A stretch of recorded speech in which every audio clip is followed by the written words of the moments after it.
in my studio. Oh, you got a studio made up. Well, I have. I've had it like this, but I don't have any. Like my other Mac is right here to my side, and this one. So I went to go get the table. I had this table outside, and it's like a fold-up table that just goes like that. It's a white one, but it was filthy. So that took all my time. I had to clean it.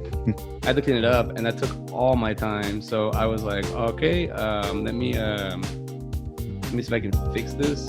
Let me clean it real quick, and I did. And what do you call it? Now I have that, but now I'm in the room, so now I have it just like this is temporary, like for this episode. But it's pretty set up, man. Like where I feel comfortable. I feel like I don't have the but my son kind of bothered me or anything, you know. He can knock on the door, but well, whenever you want to get started, let's get started because we only got a little bit of time today. Yeah, man. Let's do it. Okay. You want to just do the intro?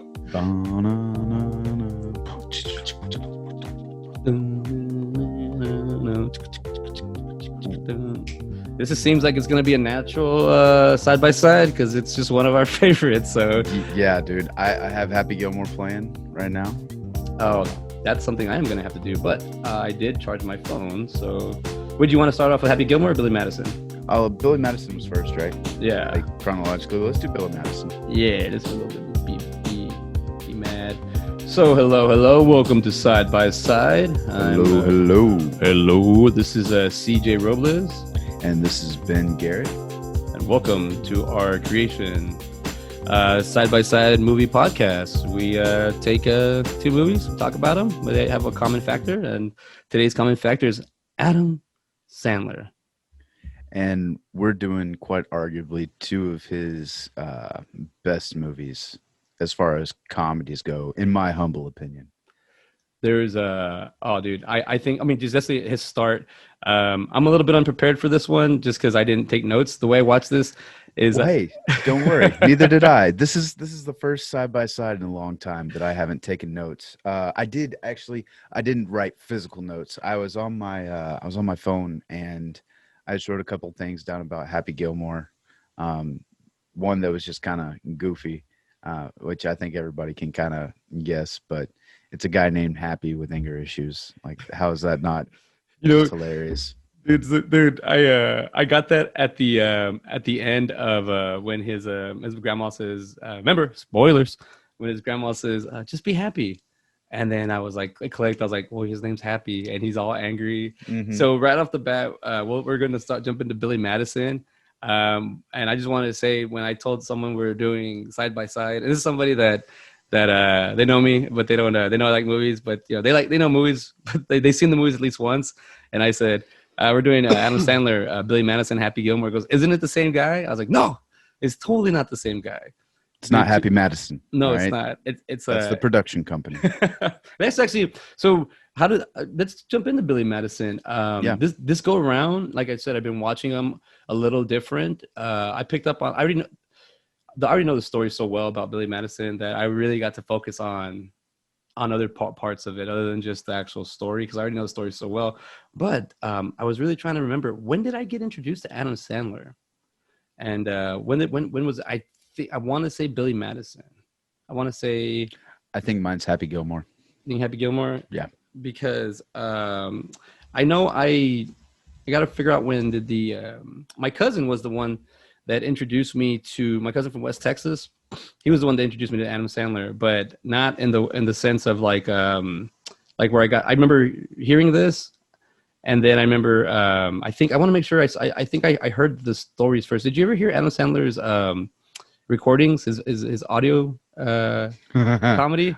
I've yes, actually, I have a good story about that. I think I might have mentioned this before, but there was it was an actual Adam Sandler CD. Like it was the one with the goat on it. I can't remember which one it is, but my brother, I had just gotten a CD player. Like that was the coolest thing in the world, and we were on a road trip, and I was just like flipping through the CDs, and was like, oh hey, let's check this one out. It has Adam Sandler on. I knew who he was. I was like maybe 10 or so, and so I started listening to it, and the only thing I picked up on was the Hanukkah song. And I came out singing that, and my brother was like, oh shit. And then my dad figured out that I had been listening. He's like, he got on my brother. My brother got so pissed off at me. The, he's like, "Are you kidding me, man? Like, if you're at least gonna listen to it, like, don't be coming out singing everything. Like, be a little. Yeah. I didn't know But anything you was were just wrong. singing the Hanukkah song and you got in Yeah, trouble? yeah, Oh. because my Oh, dad, well, harmonica. exactly. But like, I'd listened to the goat sketch, and God knows what else is on there, and my dad knew that it was filthy, so he just equated that with, you know, I listened to the whole thing. But So that's my honestly, that's the only thing I took from that was the Hanukkah song. I, I was like, oh, this is kind of catchy. I got it right here. It's they're all gonna laugh at you. Remember, they're all gonna laugh at you. Hmm. So it's September 28th, 1993. It's I got it here on Wikipedia. It's the debut album, American comedian Adam Sandler, released in 1993. The titles come from the repeated line in the track "Oh Mom." Gotta respect the condom. I remember the story now. My cousin Aaron from West Texas, shout out. So he would come in. They would come in to hang out with us. So he's about 2 or 3 years older than me. And one of the first things I remember him introducing me to was, and I always thought my cousin Aaron was like genius or smart because he was just singing songs that I had never heard on the radio or on TV, but just he was the one that introduced me to like Jeff Foxworthy, like all that, Hmm. because it's just right up their alley. And my cousin's one of those, like, it's you might be a redneck if you go to a family reunion and run into three ex-girlfriends. So that kind of stuff, the material. Well, then, but he also said, one time I heard him singing, "Grandma got ran over by a reindeer," and I was like, "Oh, did you make that up?" And he said, "Yeah." So kind of like he's like, he goes, "No," he goes, "No," he goes, "No, it's a song," and I go, "It's a song." He goes, "Yeah, it's a song. You never heard of Grandma ran over by a reindeer?" And I was like, "No, you made that up." He goes, "No, no, it's a song." And he put it on. He had a tape, and he put it on a cassette tape. And I was like, "Oh my god, this is a song!" And then like the next year, it came out on the radio. I think it was how it happened. Like it was one of those things. But then a little bit of time passed, and he came back, and he had left his he had this that Adam Sandler cassette, this the one we're talking about. They're all Hmm. gonna laugh at you, and he left it at my house, and he goes, "Oh, you can have it." Well, I didn't know what it was. I put it on, and it was in that part of the goat sketch, like it's right up when it started, and I just laughed off. I'm like, laughed my ass off because I was just like, oh, this shit is funny. Like I was like, where's the movie part? I thought it was just the audio. He's like, no, that's all it is. It's just audio. You just got to make it up in your head. But that goat sketch is so hilarious. Like, hey, goat. Oh shit. like, he goes, yeah, his brother was screwing his wife was screwing his brother, something like that. But it's just these sketches like that just they're just by what do you call it? Just recordings. And man, that's kind of like my first introduction to Adam Sandler, and then for sure Billy Madison. That's my full blown. Like I remember watching this movie at the theater and just laughing, dude, so much. And then I remember people older talking about how they hated like Wayne's World and Billy Madison, and then little did I know, I was like, wait till Rob Schneider starts making movies from the crew. Like it's gonna be like Mm. they're gonna really piss people off. But dude, yeah, this yeah, here's another one. They're all gonna laugh at you and what the hell happened to me. So around this time I remember. And there was also one, I think it was his first one. It's like his parents' name is like Stan, and something's kid is his mom and dad's name, and his kid is the name of like his first album. Is that correct? I'm sorry I didn't follow you on that the kid. What's that? Oh, I, sorry. I didn't follow you Um, on. it's I think it was like Adam Sandler's like first CD or like audio Oh, okay. deal. Sorry, I could man. be wrong. No, can you hear me? Yeah, I can hear you. I can hear you. Okay. I was just kind of like, I think when you were talking, I looked down at Billy Madison and then lost it Yeah, because because I remember that. Like, let's see here. Oh, Stan and Judy's Kid, 1999. Oh, so it wasn't his first one. They're all gonna laugh at you as his first one. Sorry. yeah. Okay. No, sorry. No, I have my setup a little different now. So my focus is kind of like vertical instead of like horizontal and up. It's like right in front of me. So cool little setup, a little different. But I remember I remember here trying to see where Adam Sandler started doing movies. So he did the Cosby Show as the first thing he has here as an actor on 1987, 1988, And then and then Overboard, right? Going Overboard. And then there's something called the Marshall Chronicles, ABC After School Specials, The Dog Police. Dude, this is a lot. Coneheads, Conehead. Airheads. Yeah, Airheads. Wait, Yep. Airheads was before Billy Madison? Yeah, I didn't know that either. I saw that the other day. Whoa, I did not know this, man. Then I didn't see Airheads till later. Oh, I saw Airheads on HBO. That's how I saw it. And man, so big time spoiler alert. If Oh, you, dude, that's why Steve Buscemi is in Billy Madison. yeah, makes Oh, dude, that just clicked. Like I totally forgot that he was in Airheads because I that was like, they said they were in the same grade together. I was like, dude, Steve Buscemi is way like he seems way older. And I was like, they're like 10 years apart. So, but like that age, you can kind of get away with it just a little bit. yeah. Like he was right in that cusp. But okay, yeah, yeah, that makes a lot more That's cool. sense. Okay, yeah. So that's how they because Adam Sandler likes to recall a lot of the actors. So we're gonna have a lot of repeat offenders on this week's episode. Yep. So be ready. But yeah, yeah, Pip, man. So if you've seen Hubie Halloween, you already seen it, right? No, I Not haven't. yet. All No, right. Well, I'm trying to not to spoil it for you as much, but it's a man. I don't want to even talk about it because it's okay. sorry. Yeah, I'm not gonna. We're not. I don't want to talk about it because it's gonna. It's like. Oh, I guess I could talk about it real quick. It's a callback to all like a lot of his the movies he came. There a lot of references are in there, Okay. and he also does a Pip. Remember when Pip is actually when Pip is trying to leave the radio station, Mm-hmm. and Adam Sandler runs into Alan Covert, his actual friend that Mm-hmm. he's a cop. So that's like his buddy does he starts mimicking him, and then Adam Sandler does like the robot. He that's like he brings that back in Hubie Halloween like right away. You start seeing all these callbacks. So, but just like Adam Sandler, just like a lot of actors, they like to bring. I mean, filmmakers they like to bring back their friends or people they like to work Yeah. with.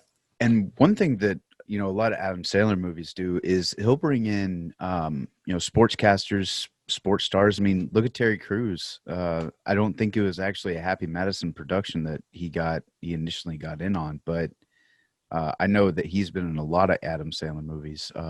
What is that? The Longest Yard, the one Yeah, I can think of. that was, he was also in that, Ridiculous Six movie that was on Netflix. Ah, that's right. The brothers. That's all Yeah, I he was, want. he was one of the brothers.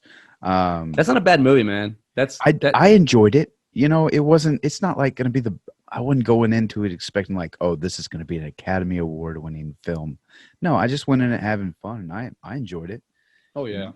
No, you're right. Um, Like, but that was one of the first Netflix movies that was made by Netflix that I thought was like worth being like, whoa, Adam Sandler. Like, hell yeah, he transferred over to digital from film to digital real easy. Um, dude, but yeah. Also, I just recently saw a Steve Martin movie during the holidays called Mixed Nuts, and then he's in it. So I didn't even know that was like such a cool little see young Adam Sandler playing just a as a character actor, but he's doing his thing. I think a lot of people don't like it when you do the whoop diddy do because Billy Madison. I'm on the part where he called the shit poo, man. The when Billy Madison came out, I don't remember like the next week anybody really doing any of the impersonations. It wasn't until high school where I started hearing all the quotes. Like, stop smiling at me, Swan, or stop looking at me, Swan. Like we would use those in class. I mean, I guess you could say that we got man. I don't want to call myself the class clown, but I was the guy. I mean, I actually do call myself the class clown on my website. Never mind. So I'm the class clown, and that guy just like finds the perfect timing to say something that just hits. Instead, Mhm. like chlorophyll, more like borophyll. So I was that annoying guy. But even at some points, like in class, people would look at me like, dude, there was like an opening for a joke. You didn't say anything. It's like, was I supposed to? Like, well, yeah, like we're waiting for you now. I was like, okay. So I actually transferred that into because dual credit classes are like high school and college classes. Mhm. So I did that in high school, and then I started taking dual credit, and then I started doing that in college classes. Did not go the same. And No. then once I did that, because those were dual credit was like high school and the people outside of high school. And Mhm. so like a lot of the older people were like, "Oh, you're in high school, shut up!" But as soon as I graduated, I was like the next class, the next day, and I was like doing the same thing. I was like, "Well, there's more people my age," but that was also because I wasn't in high school anymore. So they were like, "Oh, okay, you can do the Adam Sandler thing." But So speaking of chlorophyll guy, did you notice a repeat offender in these two movies? yes, we actually have a little Bradley Whitford, who Oh, and Bradley Whitford, but you didn't count him. no, I did. But chlorophyll guy is also in Happy Gilmore. Oh, is he Robert Smigel? Yeah, yeah, yeah. Okay, He's the IRS. He's the the IRS Iris guy guy. that comes. Yeah, He's like, "Don't be mad at me. It's not like I'm taking your stuff." And he just yeah. goes about it. I caught it. Yeah, you know what? It wasn't until you said this right now because I guessed that it was Robert Smigel because I know he's in the Yeah, second one. I know he's in Happy yeah. Gilmore. And he's also what is it? It's not courage. Yeah, Triumph. Triumph. Triumph. Oh yeah, we were in the Dog. same. Not the name Courage, but we're in the same. Yeah, Yeah. Courage the Cowardly Dog. Yeah, I Um, was thinking Courage earlier, but I was like, right as I was about to say, I was like, that's not right. But yeah, also I think it was what a Richard Simon's production was both of them, so they were produced by the same company yeah. um, You know at the what? time. Well, Um, I totally forgot to do the Billy. Let me do the intro real quick. We're talking about Billy Madison. This is 1995, PG-13, 129 minutes. It only has comedy. Doesn't have anything else, just just comedy, comedy. and it's all it needs. This is because You this is a comedy. don't think it's a drama at all? Oh, maybe there's a lot of drama in this. They should have put drama. There's no fantasy, but the guy's in his fantasy in his mind. February 10th, 1995. In order to inherit his fed-up father's hotel empire, an immature and lazy man must repeat grades 1 through 12 all over again. Director Tamra Davis. Writers Tim Hurley. I don't know. Sorry, Adam Sandler. But Hurley. they did both.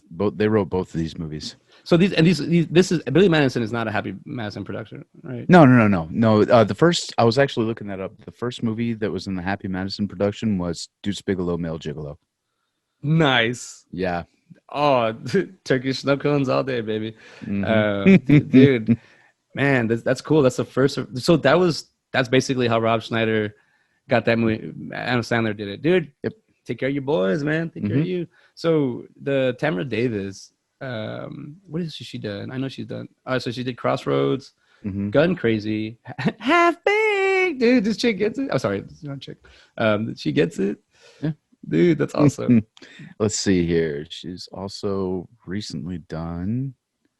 She's done a couple TV shows, some for Netflix, some for Disney Plus. All right, so the three repeat offenders are Darren McGavin, and we did him for Christmas Story. Bradley Whitford for Get Out, and then Robert Schmigel. And he's from this. He's a repeat offender because we watched one and then we watched the other. So yeah, okay. So that's what I was gonna say. We instantly had a repeat offender. I feel like there's more. I really do. I just don't know where. Have we had? I don't know. We'd have to like hunt him down, but I'm pretty sure because this thing does kind of what do you call it? This branch of Adam Sandler goes far. He recalls everybody, and that's what I'm saying. We literally have a repeat offender in the same episode, episode of Side by Side. One thing I picked up from Billy Madison that I totally like, because I said I'm looking at the actual thing, the drunk penguin thing. I didn't realize because I was a kid when I saw this one. It got implanted in my head. I thought it was a figment of his imagination. The whole part of the beginning of the movie, he's drunk. Norm Macdonald and what's his name, Frank in this movie, or Frank, yeah, and then his buddy Jack, which by the way, they play a huge role in this movie. I didn't even realize until like this that like I was like, oh, you got your buddies that lounge around, but even by Billy Madison just slowly making himself better in that 6 months. I think I was trying to figure out how long it took him. I think it's 6 months from first grade to 12th grade, 2 weeks. How long was that? Is it? Yeah, like I mean, let's see. Because you'd only get two weeks classes for each course. Yeah. You don't see the seasons change at all. Yeah, but I mean, I guess that's really, you're not really paying attention. So you get I'm just looking at it because I don't even know what time of the year it is. So if you get two classes a month and you need 12, so 2 divided by 6. So I'm thinking it's 6 months. Yeah. So what do you call it? So it's a 6 months process. So he's got all the way, dude. He did like 5 months, or he cut the freshman year, so at least did 4.5 months. So where he was like he was getting dedicated, but then you start seeing that he misses a bunch of grades. And one thing the friends. Really, Jack played by Mark Beltzman and Frank by the lovely Norm Macdonald. Y'all know me, McManus from. I love that character he plays in Deuce Bigelow. But you have them that they're not showing any growth, and a lot of the humor about them, they'll talk right before they cut to them, and you start saying like they're not doing shit, they're just out there getting. And I didn't realize one of my favorite scenes was like, hey, where's Billy at? I don't know. He's dude, and they're still at his house, just They're chilling. chilling, Like dude. how is like he totally forgets about his friends, and they're just still like, oh, I guess we'll just keep doing what we're doing. Because Shit. this movie didn't really make sense to me till now, where I've actually know a bunch of grown ass like trust fund kids. I've hung out with them. You know, even like when I was younger, not too long ago, like I'm like, oh, it's a trust fund kid. I'm like, oh, that's really hard for them to because you know, it's just to me it seems like average Joe can be spoiled. You can spoil your kid, they're rotten. But I'm like billionaire average. There's no billionaire Joe like what the heck? What do you like? He really has all this stuff to his like disposal. But I like that. I didn't catch that he was drunk, but he says it there. He goes, "You had 5 daiquiris. That's your day." You know, like he's just baking in the sun. Like I didn't take the. There's a realness to this. Man, I want to say Adam Sandler's performance just kills, it steals the whole. It's him. It's he carries this whole movie. This movie makes no sense in reality because it's not. It's in our fantasy mind, but when you go through it and you just see all the little you're waiting for the slapstick. You're waiting for it because the way they do it, and they do it subtly. They do it where you don't know, you don't see it coming, and then some stuff like the callback to the clown that falls. Like I totally forgot there was Yeah. a musical in this damn thing. Dude, oh yeah. But Oh as yeah. soon as it started, I knew all the words. Yes, I will go back to school. They're Um beating the shit out of me. well, okay, so there was a scene where it was Frank and oh, what was the other Jack. guy's name? Jack. All right. So and then there's a third guy laying there. This is right after, and I thought that was the clown at first. I was like, is that the clown? He's just been laying there this whole time. You thought that too? No, no, no, no. I know where you're going. Keep going, keep going. So I was like, is this musical part? Is that clown really dead? And then he's just trying to make up for it? Like, what if that's part of his fantasy too?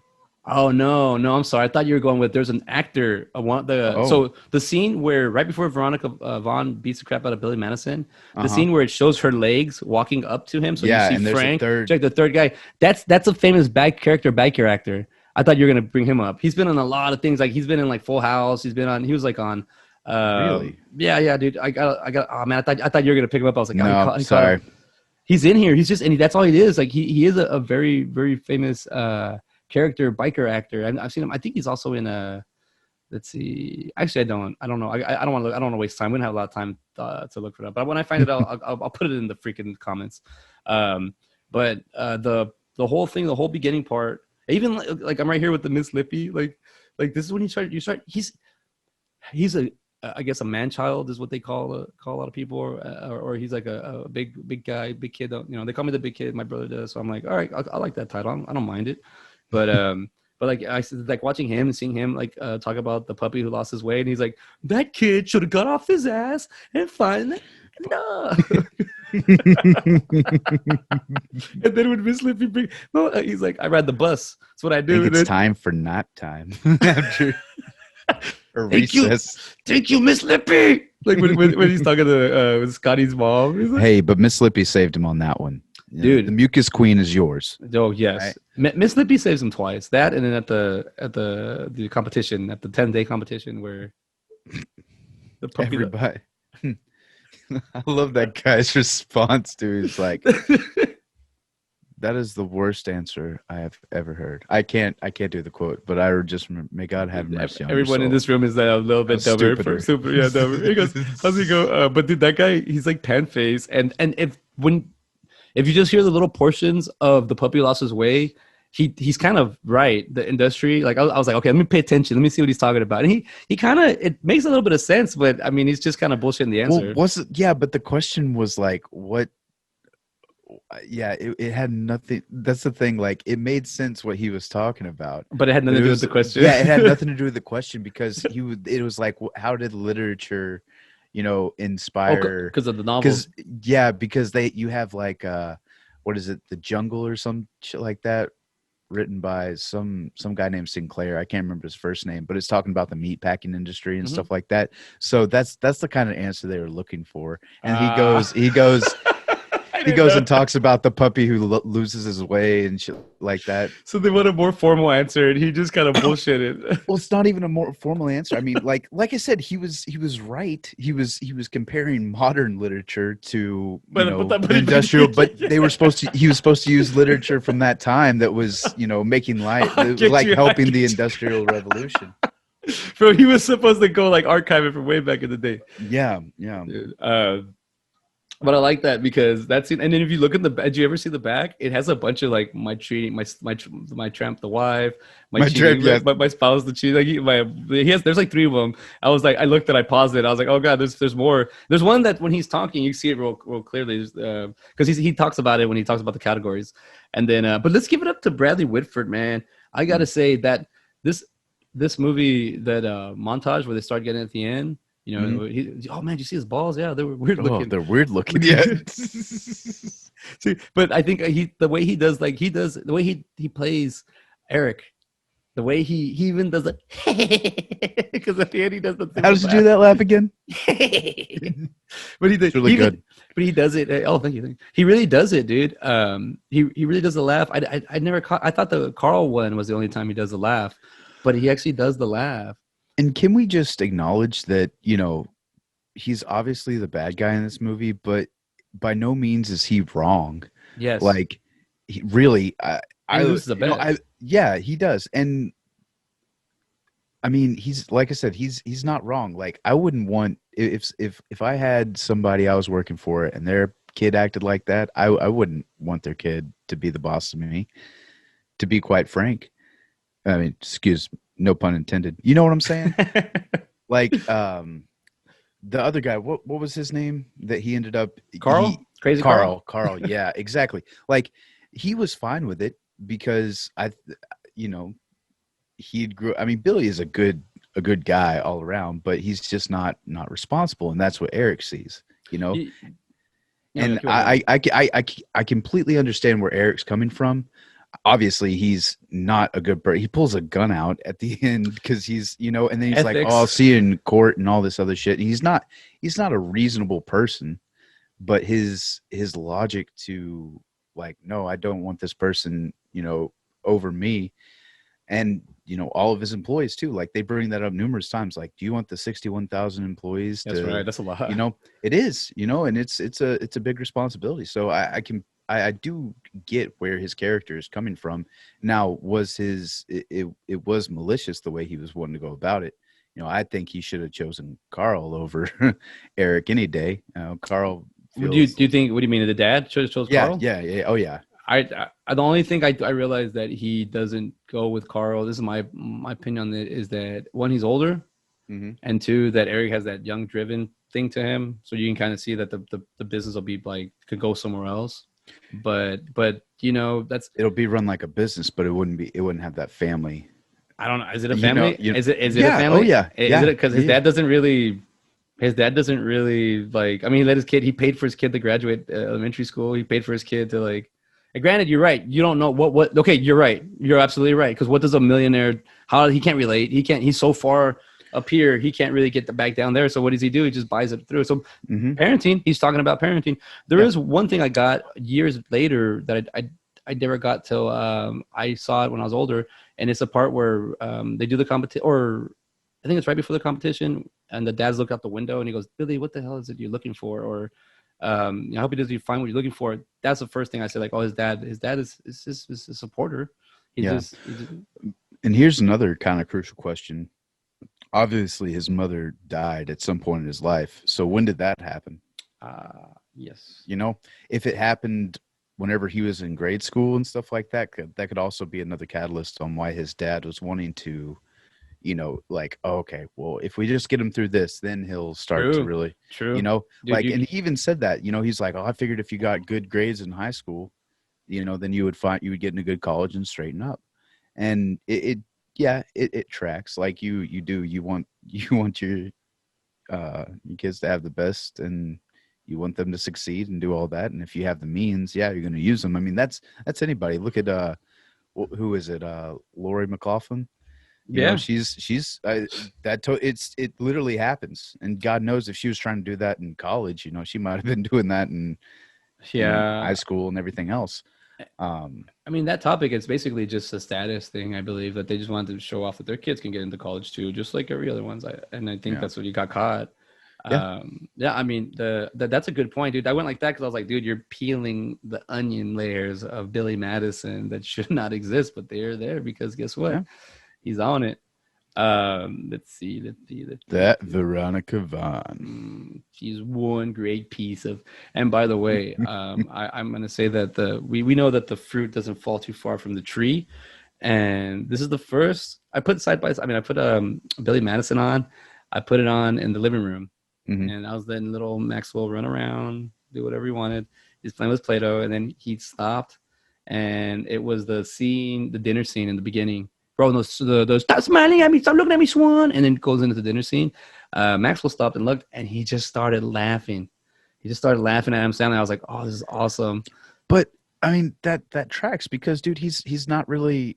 Was he laughing at the gibberish part? Like whenever he started doing Well, all oh that? no, but that's what I'm saying. Like a But little bit before, before that, so he started seeing a little bit. And he was like, he started laughing, and I was like you taught me. I put the subtitle on, hmm and I was like, well, I finally get the under. I like, he's speaking Spanish or what is he saying? And all it says is gibberish. And then his dad actually says, no gibberish at the table. So I was like, okay, so gibberish. yeah, Um, dude, there was something. I think it was one of the songs that was playing in Happy Gilmore. It said indistinct, like it said indistinct music playing. I was like, dude, I totally know what this song is. Like, just put the song in there. Uh, Also, both these movies have fantastic soundtracks. mhm.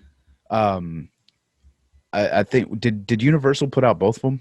Do you know? I think so. I think Okay, because I remember seeing and Universal twice in the beginning. yeah, so that may be why they were able to use so many. But dude, it took me years to figure out some of the songs from Billy Madison. Like "I'll Tumble for You." You Yeah. have "Stroke." You have I mean, all his movies, dude, all of them. Wedding Singer, yeah, Big but Daddy, all of them have a good I'm saying soundtrack. for like early Yeah, early yeah. Hmm. movies, like it's difficult to get good Pioneer. songs. He's pioneering. He's putting. See what he did. He did what Tarantino did. He did like he brought actors that were out of their so-called prime and brought them Mhm, back, and then he just get it. And then I think yeah, like I got to bring in the guy on the show, man, Kyle Thornton.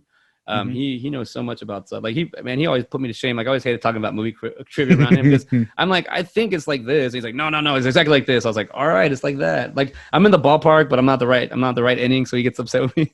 But he talks about stuff like that, and he talked about how like you take these actors and then when you repeat something from the past, does more sales. So the older people were they're like, well, I'm making sales again. Why not? I'll just do it again. So the P Diddy method, all that.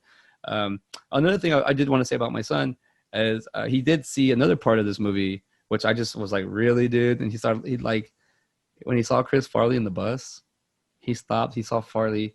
He pointed up and he started laughing. Just I'm like, I just not my impression. This is not my first impression of Chris Farley I want you to have, but damn, it's working. You turned this bus around and you lost This it. is this is absolutely the first The first impression you want. Are you kidding me? This is this is Matt Foley if he stopped being a motivational speaker. That's Okay. this was her in a bus down by the river. It's not a van, it's a bus. But Oh, that's fair. Dude, who but eats dirty sandwiches? dude, Are they stoned? Is that where they're laughing at? that has to be it, man. And then how did Frank and Jack get there? Did they just follow? Just Was they're in Billy the was Billy like, all right, man, I'm going on a oh Jesus. I was about to say vacation. Oh, field trip. field trip. And he was like, all right, if this is lame, I'm gonna bail. Y'all follow me. Maybe that happened. But I don't see either one of them Nah. being I just think they're just like total. They're just total like they're just like, hey, what's Billy doing today? Hey, let's follow. Or like I mean, maybe they're friends with with a bus driver. You know, he falls in that. Maybe because I don't know. They don't look like. Okay, now let's talk about Frank and Jack. They don't look like trust fund kids either. They don't look. They just look like two guys who met at a bar and they just like hung out with them and never left. No, dude.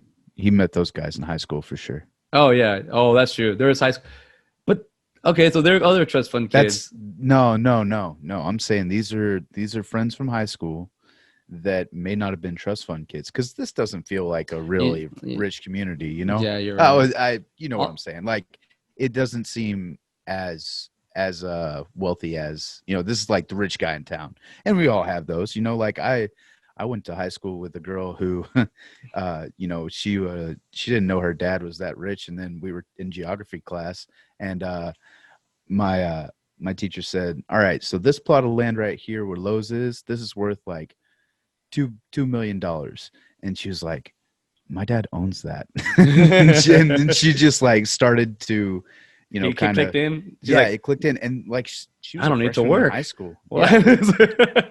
But I mean, totally. I mean, she was a real nice girl. Like, You know, yeah, the it's 10 years. Is it? I tried to do the math. It's 10 years since he graduated high school. So I'm thinking maybe his dad could have been that million. Oh no, his dad's always been a millionaire. Well, maybe I don't know because I'm thinking because like he said, now this, he said that him and his wife built this hotel chain up, and um, so you got to imagine he's probably what, in his 60s, 60s, yeah, and 60s, he has a less than 30-year-old son. 27, yeah.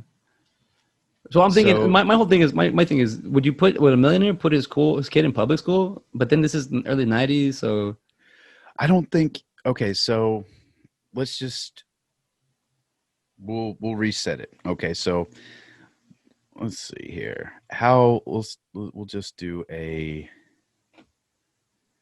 we'll do Madison. Okay, so Darren McGavin. All right, let's see here. Let's see. I don't even, is he still alive?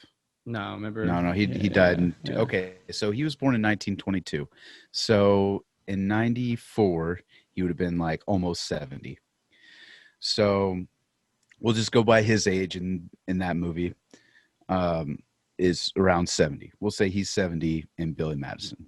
All right. So that would track that he had Around Billy 40, whenever, mid 40s. about mid 40s. So he's probably like half-ass established. All right. Because if him and his wife built it up and wanted to give it to their son Billy one day, I mean, he would have had to. I mean, he could have been working his ass off at 20, but I couldn't see him actually having a hotel empire before Dude, I just like 30. I like how you're breaking this down, man. Like you're giving like real depth. I love it. Like just, Yeah. dude, you're right. And Because like you're building it in my head, and I'm like, dude, he's actually this is so we gotta. say he has 10 hotels at 30 years old. All right. And then he would, by the time Billy's born, when he's 40, he probably has 20, 25, somewhere in there, 25 to 30 hotels, which, I mean, hell, play Monopoly. You have that many hotels, you're going to be doing good. Oh yeah. Um, Oh, you remember you got to get Park Avenue, and that's you got to get those boardwalks. That's where the Baltic. money's at. That's That's what what I was. When I was talking, we were talking about Monopoly the other day. My cousin said, "Oh, I messed up the other day at the family one." I go, "What? You tried to buy the railway station?" He goes, "Yeah." Yeah. Like, what he told me, nobody buys the rail. Nope. Uh, But yeah, so you, like I said, you could just assume that he was probably, in that time that Billy was going to school and everything, he was still building this empire. It is probably grown another 20 hotels by the time, from the time Billy's born to where we're at now. yeah, Um, so I mean, he probably wasn't as rich as he was before, but yeah, I mean, I would send my kids to public school. I don't think, regardless of yeah. how, No, also because it's a small town too. It's not a yeah, big city. That's no, the main kicker. Because there's tons of it's, small cities in Texas like that where they have oil mhm. millionaires, and I mean, the city I go to is tiny, and they have those guys there. I wanted to bring up Veronica Vaughn. Bro, I just looked up. Is Bridget Wilson Sampras? Is she married to Pete Sampras? Is she?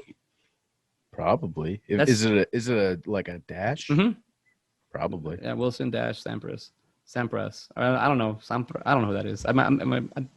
But anyways, so she's Sonya Blade from Mortal Kombat. Also, I got to give it to her on this female lead character. Once again, she kicks ass.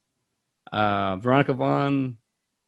Well, someone brought up my attention when they said, "Well, yeah, Veronica Vaughn. Yeah, when she found out Billy Madison had money, that she got that she like."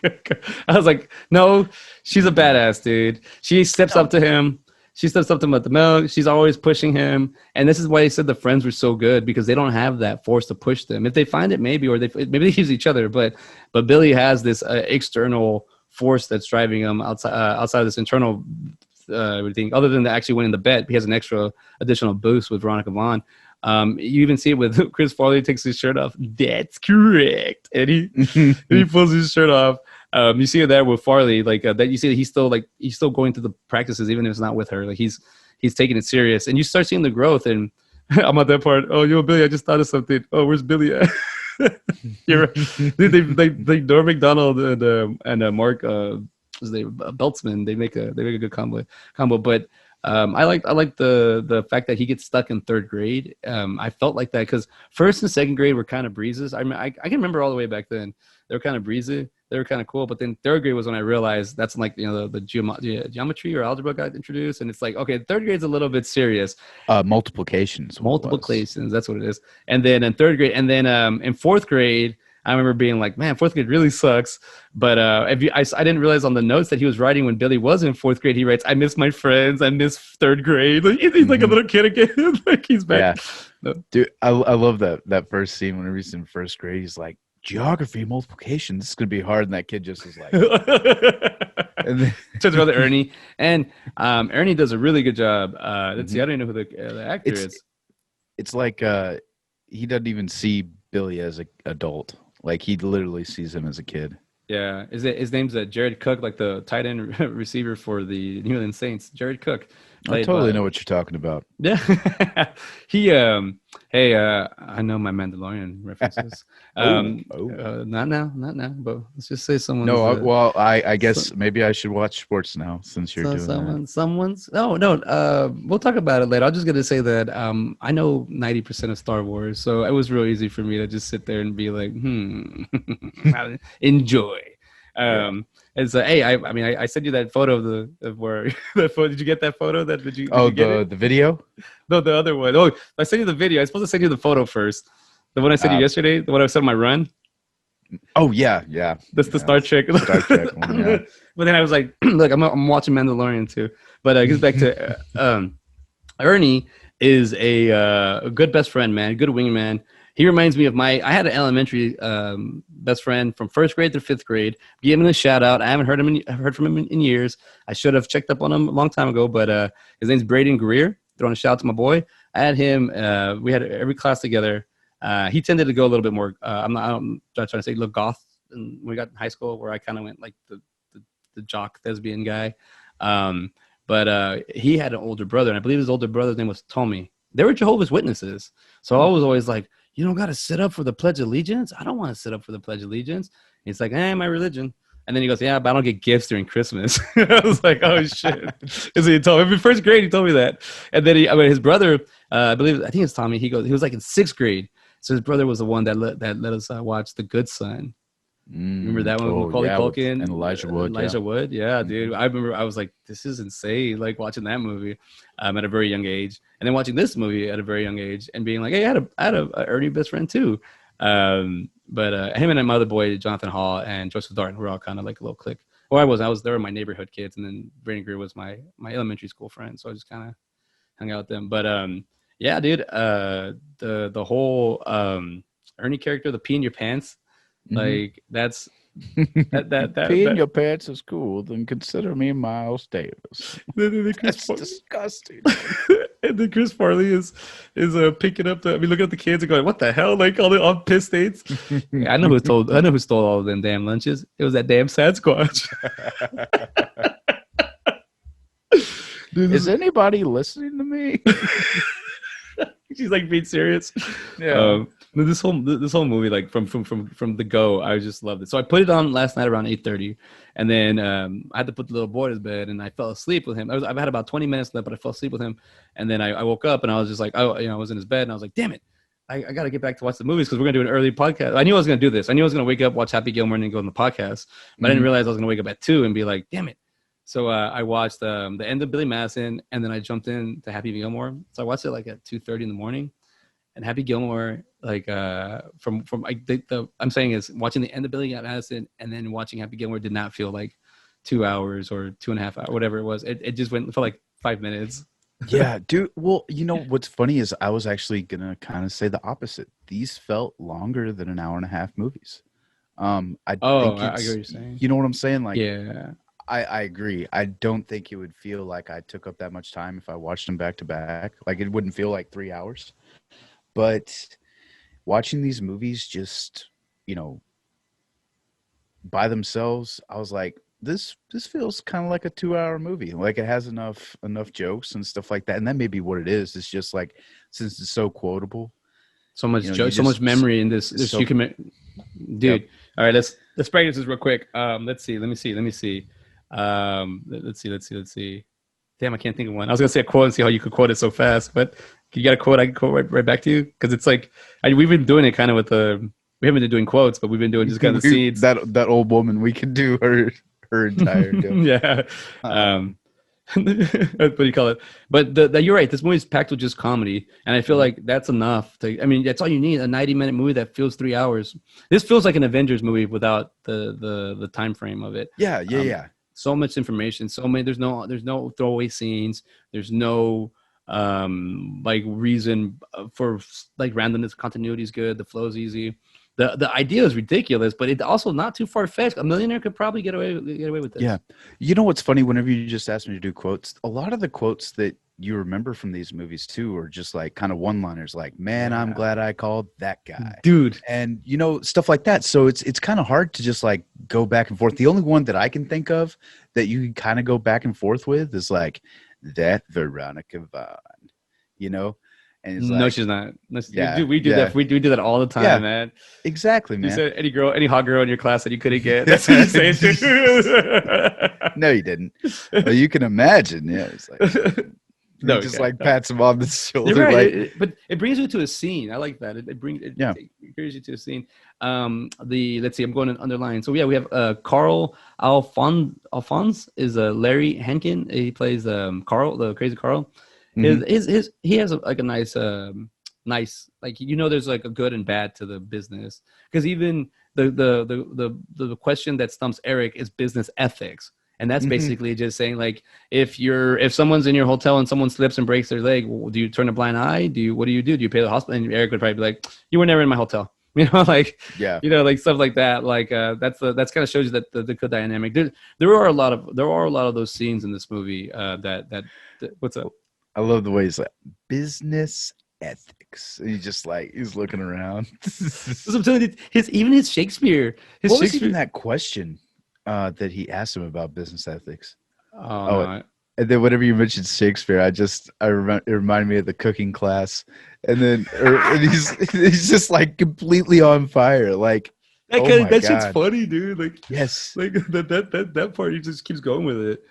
Um, Oh, and then Juanita, dude. oh I yeah, love her. Is like, oh, you stay one home and boy. shave my back or something. Yeah, Teresa Merritt, dude. She's also like she's a big actress, like a famous actress. She was, and then I realized that she passed away in 1998, so only 4 years after she made oh this movie. wow. So she was in Billy Madison, The Wiz, all that jazz. But she was also in. Did I see her? She was in. I think she was in a lot of Academy Award.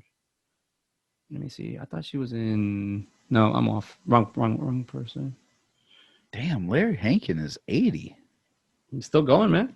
Oh, Yeah. and by the way, we should do a little shout out before we switch over to Happy Gilmore. One of our famous repeat offenders that we really appreciate here on Side by Side just recently passed away at the 94 years of age. Ben, can you please say who it is? Wait, who? Gloris Leachman. She passed away. Cloris Leachman Yeah, died? you didn't know this, When? dude? Like a couple days ago. Oh, No. I'm sorry. We got breaking news on Side by Side. Ben did not. I've just ruined it for the boy. I'm sorry, bud. No, I did not know. Yeah, dude. I was like, what? Really? She just passed away. She Wow. passed away on the 26th, so 5 days ago. 94 Wow. years old. But I mean, to be fair, that's 94. That is And she was still acting. And she still was acting. still doing it, man. That's awesome. I mean, let me see real quick. I know she did The Croods too. Was that her last Mhm. movie? Oh, Let's find out. Oh no, she's got two. nope. She's got two more. High Holiday, which sounds really funny already off the Nana. bat. Nana. Nana, yeah. And then not to forget, but the Kroogs. That's she almost ended on an animated movie, which is kind of like Hmm. she's Academy Award winner, I believe. Yeah. So usually some of these also what was his name? Orson Welles finished Transformers 1986. So Ooh, High Holiday has Tom Arnold in it. Oh, you may be right. That I'm may telling you, be a just good one. Cloris Leachman, Nana, High Holiday just sounds like, and it's 2021, so it already sounds like it's gonna do well. But I also wanted to talk about the parties that every time he graduates, Billy has a party, and then He's gonna Eric have a even party every every time. time, like it's he because you gotta think about it. Eric is still getting in on the stuff like the three-legged race, and he gets pissed off. He still You're partakes in it. humiliating. You're humiliating yourself. He still partakes in everything, dude. Like Well, he's is that because his boss is the dad no, I of? think he's just so competitive.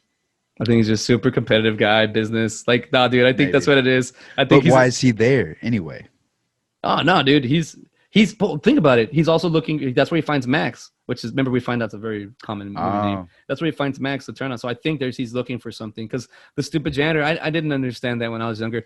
Billy likes soda and he drinks milk. Like those are the way like that doesn't help him out. Like I was like this dumbass. That's like, dude. That's also that scene, the janitor's just standing there. He's not even mopping whenever he's in the bathroom and he's trying to pee, and then he just like pops out for a second, then goes right back in. I never noticed that before, but he's just like standing there, like, just because you see the feet and then you're like, uh who's huh, in there? And then there's adult feet. So that's why he can't use the urinal. And then I mean the toilet or yeah, is it yeah, urinal, yeah. the urinal is the yeah, sorry, I'm going backwards. But that's why he can't use it. Um dude, okay, right here, they're doing the where Veronica Vaughn and Billy Madison are about the kids, but Carl comes in and you Hmm. start seeing his environment that he went outside. I forgot that he goes outside in the tent and he's got a urinal, porta potty in there. Hmm. And I was Yeah, like, and he it says, has a bunch of girls moaning in there. and he says, I had to get away from the distraction because Jack and Frank live inside the house, and they're distracting him. But he's so, I mean, man, I don't know, dude. Me at 27, I'm about to be 10 years away from 27, and I was already on the up and out of my going to the better way. So yeah, I could see if somebody were telling me like you had to do something to, I would do it. I'd be like, I'll do all the classes. But this Uh, also, what's up? Also, man, oh man, I lost it. Come back to me. Never No, mind. but I was Go also for it. gonna say that I liked at the end when Billy Madison says he's gonna go to college. I'm gonna be a teacher. I thought maybe Carl, if it would have been Carl, he could have mentored. Because he even says I could watch him until, and I thought that was cool. But this is kind of not Billy's thing. He doesn't want to be in that. Yeah. But I like that Billy Madison educated himself. I will reveal that I have, I guess, 12 years of college behind my back. Like, and it's not like I went to the 4-year university. I think I went for like 2.5 years because it's too expensive. But Yeah, we have our own personal crawl over here. hey, hey, man, I took so many classes, dude. Yeah, I think it was when I took that. I think I said it before. I think I said it with Crawl with the Pauly Shore episode when I went to that lunch and they said, "Damn, son, you almost have the amount of credits it takes to get a master's." And I was like, "Yeah, but these are all worth like pennies. These are like these stocks ain't worth much, man. These are." Oh, speaking of stocks, I'm just gonna do a little callback. You didn't hear it. You didn't hear it first, but I did mention something about on episode 20 about the big short. Hmm. I did say why is it rated R and why are these movies when you watch them in order to see hackers, swordfish Hmm. and now apparently if you watch 2021, I'm not saying that I called it because I didn't call it. I was just like there's a woo, a little awareness. People are listening to Side by Side now. Now they're And gonna. that's that GameStop shooting up like that is proof right here. We talked about the Big Short being rated R because nobody wants to show the younger generation that. You heard it here second. First. Yes, we're the guys that we just kind of we noticed it a minute before it happened, but we noticed Also, it. also hearing it first here is Cloris Leachman has passed away. Jesus, Yes. I thought because I you're had I had no I clue, thought you man. I guess because normally that kind of pops up, and honestly, it pops up on like Facebook and stuff like that, and I guess it never did. That's how I normally, or I'm like, yeah, oh, okay. exactly. That's exactly where I got it from. Mm. That's where I got it from. But dude, yeah, she's RIP. We love you. Golly, Um, dude. Principal Max Anderson, Josh Mostel. Dude, I liked it when I didn't even realize how they forced the kids to pressure him into coming to telling the truth. And he Hmm. answers the door with the mascot. Like, is that you, Principal Anderson? He's like, oh, hey. He's like, what's? It's a lot complicated. It's not what it seems like, you know. And then I lied. It's all easy. I lied. Like, you know. And by the way, and this is a good little transition because we got to move over. But I mean, we can still talk about Billy Madison like crazy. Remember, These, this is a appreciation. yes. We're not really breaking down the movie for to say. It's just we appreciate all the hard work that Adam Sandler did, so we can sit here today. We could watch this. Let's see. There are the Steve Buscemi cameo. I was gonna say that one is, what do you call it, a great cameo. Like, Oh, and the music that's playing behind there is um, ELO. It's a telephone line. And dude, honestly, like I went on a kick of listening to ELO for a while, yeah, and that song came on, and I was like, oh, dude, I love this song, man. It just hits. And then I watched Billy Madison a little bit after that, and I was like, dude, this, yeah, I had to have been listening to this song for years and years and just not known, because it's almost like a subliminal thing yeah, whenever you have music in movies and stuff like that, especially when it's like really faint or it's just the instrumental, which just the instrumental of Tuesday's Gone is the beginning of Happy Gilmore. And I did not know that for years, man. yeah. And then like I said, I got on a kick where I was just listening to Leonard Skinner for, dude, days and days. I mean, this probably has to be the second longest song next to Freebird, honestly. Dude, Just yes. So Staircase to Heaven. Isn't it, yeah. like Well, I mean, just of Leonard Skinner oh, songs, Leonard but Skinner. yeah, Yeah, yeah. yeah. Sorry, my bad. Leonard Skinner. I will say that another thing that freaking cracks me up is at the end when they start kissing. Everybody starts kissing. Frank Norm Macdonald kisses the lunch lady. I forgot about that. I was like, wait, who's And then Chris Farley kisses the penguin. the penguin? He makes out with it. He has his own little session. So does that mean that Chris Farley isn't real? No, no, Whoa. that means that Chris Farley can get so hammered that he can see the penguin too. That he can the Okay. imaginary That penguin you see that when you're that drunk. makes sense. Come Man, on. I was trying to throw a conspiracy out there, but no. We could. He could be or like, well, he was alive at the time, so if he was dead, it would have been crazy. If he would have died and then this movie came out, that would have been good. Mhm. But you know what? It boys' night out. I never understood what the hell he was saying until I had the subtitles on this time Oh around. yeah, you got. Bars are not bars. Man, boys' night out is not as fun. It's not as cracked up as it's meant to be unless And you're ready those to get. the pickle race. Dude, that's a total like rich people thing too, because somebody has to clean that up. Dude, those I know that's a high school thing too, man. And they're 27, but dude, we would do that because we didn't know to do that. We did because of him. We had our spot in Del Rio called Flamingo 50s, which was that was amazing. It was a great burger, great. The only thing is, I have actually one of my first stand-up bits was about the ice they had there. They screw you with the ice is my joke, because one of my buddies, which I think is like he's way funny. I think he's still funny now. Chemo Adrian Gomez, on a shout out. He was like, dude, he always made me do the joke. Like, dude, do the joke, man. Do the joke. What about the ice? They get you with the ice. They tell you come in here because they got 5 burgers, 5 fries, 5 drinks for $5, five, five, five. And then you get there and you eat this big burger, these big fries, and then you're like find out like 2 sips into the drink, it's gone because it's little ice. But it happens when you have the little ice, so you think you're getting more. No, what happens is it compacts and it gets tight, and it's just a little bit of Coke. So they make you go buy another Coke for $2.17. So you're really not spending $5. You're spending $7. So I used to do this bit about it, Still pretty good. but we definitely would throw the pickles on the windows because we were like, it's a man. I wish Flamingo 50 was still around. Apparently, the owner was a gambler kind of guy, so that's why it's not here no more. I mean, if he was selling burgers for $5, I mean, granted, that was probably what, back in the 50s? Whenever you were in high school? When I was in high school, yeah. No. I just missed it. I just missed it. The 60s. I just missed the curve. The good times, the good 50s. All right. I can't wait till like my brother really starts getting me. My brother hasn't done that to me yet with the 18-year difference, but he's slowly getting me with the old man jokes. But it's because I'm the one bringing up the old man pains, and he's like, okay, like one day you're gonna wake up and you're gonna hurt where everywhere. Why? Because you're stupid when you're young. But you slept wrong. just I know, right? We do something when I was younger. All right, let's move on to Happy Gilmore. Happy Gilmore, man. Happy Gilmore. It I, is. I want to see if this is a pure comedy too. Let's see. Oh no! Whoa, whoa, Comedy whoa! sport.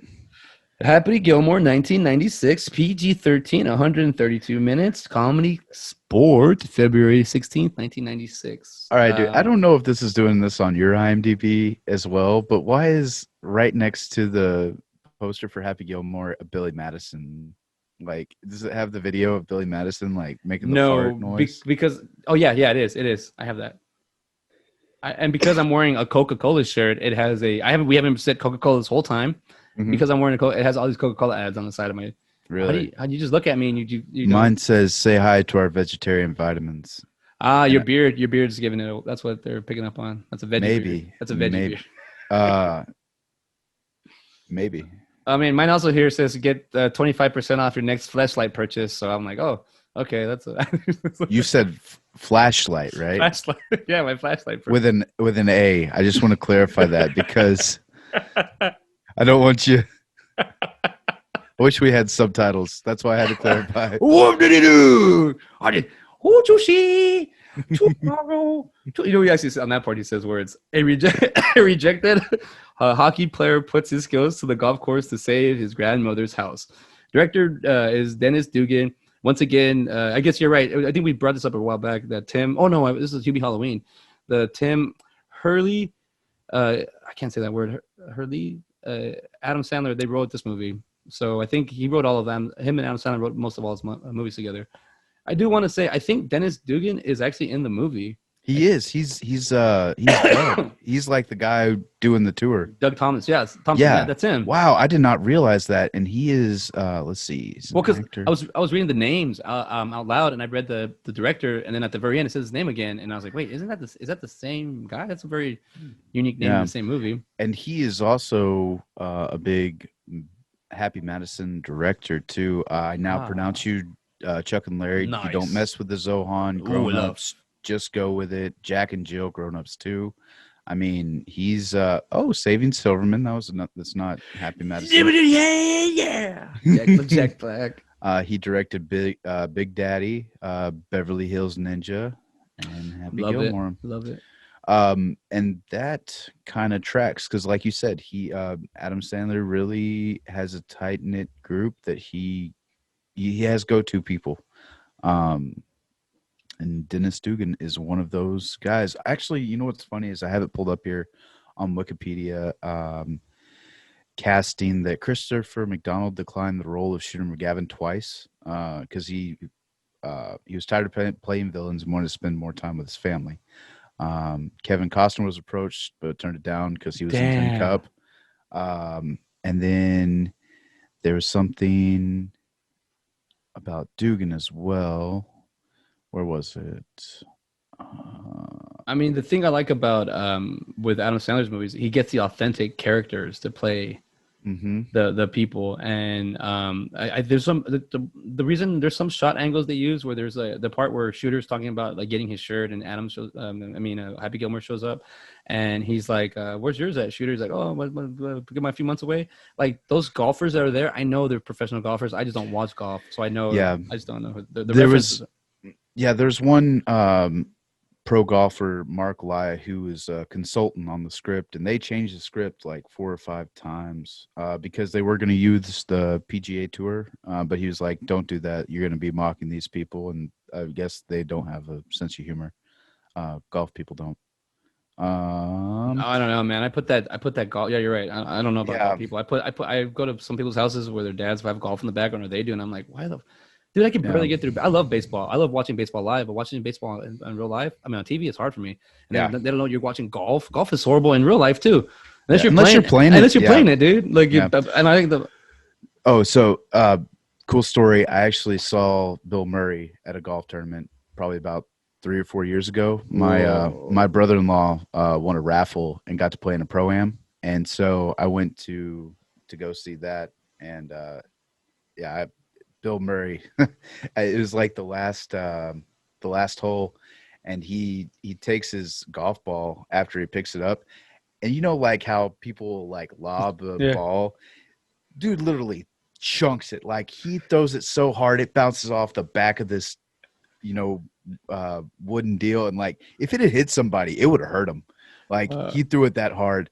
But dude, but that's something Bill Murray, like everybody just like clapped and went along with it. I think at this age, he's just like, you know what, fuck it. I'm just gonna try to do stuff that I think will piss people off, and they'll just love it. Dude, he is doing that. There was that South by Southwest that he when he came down here and he just walked into Shangri La and he was walking around and then he got behind the bar. Like no one told him anything. They're just like, oh my God, it's Bill Murray. He went behind the bar and he started pretending to be a bartender and he'd go up to people and be like, what do you want to drink? And they'd be like, they'd say they're drinking. Okay, and he'd go down and he'd just pour him shady tequila. And that's what he was pouring him shady tequila. And then one of my buddies that I worked with, he was 19 when I was he was a busboy, so he just graduated high school and I was already like 26, 27, and he had told me, well, I don't know, we started talking. He said the Bill Murray story that his buddy was at the mall at the Barton Creek Mall, and that his buddy was at the food court by himself on like a Sunday, and there was nobody there. I think he was working or something, and he said that Bill Murray he saw is like that's Bill Murray, and that Bill Murray walked up to him, saw his food, took a fry, ate it, and he said, no one will believe you, and he walks away. I don't know if that's true or not, but that's a cool story, man. Dude, I can imagine, man, like those guys just have a very surreal look on the world, especially with, like Saturday Night Live. I mean, I've heard Chevy Chase is Yeah, a total dick. But I would still love to meet him. I would love to meet any of those guys and just have a 5-minute conversation with him. I don't even care how it goes. Even if it's a bad conversation, yeah, I could you're still right. be like, I don't care how they act in real life.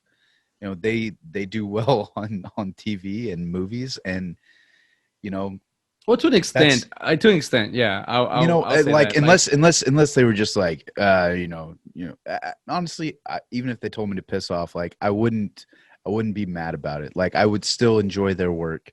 I wouldn't be like, oh, I never want to see another Bill Murray or Chevy Chase movie yeah, no, I again. don't. I Yeah, don't care how shitty they were or how anything like that. and with that being said, what you just said there, I look at it as like that's one individual on a piece that needs not one individual. It's a billion people. If it's somebody on a YouTube channel or their own personal thing, and they blow up and bring people with them, and then they go do stuff, and then that's a personal then that's one thing. But movie is not just you. There's a lot of people Yeah. involved, and especially back then. So yeah, you're right. But did you get any photos of Bill Murray? By any Uh, chance? I think so. I'll have to take a look. That's when Arnold Um, Schwarzenegger was when I was at the con and Arnold Schwarzenegger walked right in front of me and I got my phone to record him, but I was too late. I just got the side and the back. I can't remember if I got a photo because I was fairly close, but I wasn't like right there. Yeah, Yeah, I've changed phones since then, and you know how the cloud is sometimes. you lose it. Uh, yeah, it may be on my Snapchat now that I'm thinking about it. Anyway, I wanted to get back to Happy Gilmore because I did have a little anecdote about Dennis Dugan. Um, so on Wikipedia right here, it says Dugan became attached to direct through Sandler. Years earlier, Dugan had attempted to cast Sandler in one of his films, but the producers did not let him because Sandler was not a well-known. Um, a couple years later, Sandler is big, Dugan said. I wanted to be hired to direct Happy Gilmore with him. I walk in the room and he says, "You're the guy who wanted to give me that part.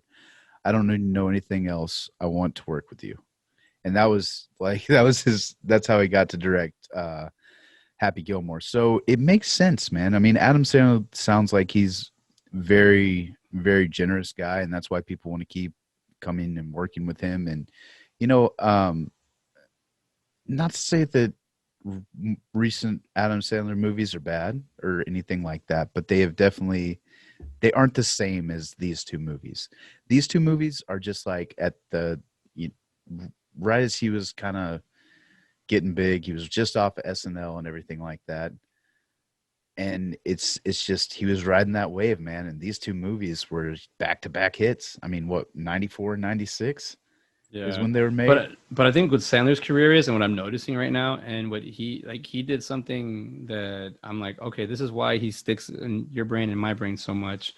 He didn't stop working, man. No, no. Look at this, and just in like 89, it's like okay, 1990, he's done one, two, three things. 91, he did one thing. 93, he did one, two. 94, two, 95. He did two things, and then once they get to Happy Gilmore, Billy Madison part, 96. He has one, two, three. 98, one, two, three. 1999, one, two, three, four. He made one movie in 2000, Little Nicky, which is a great movie. Love it. Then he did, so this is when he starts. And he did The Animal.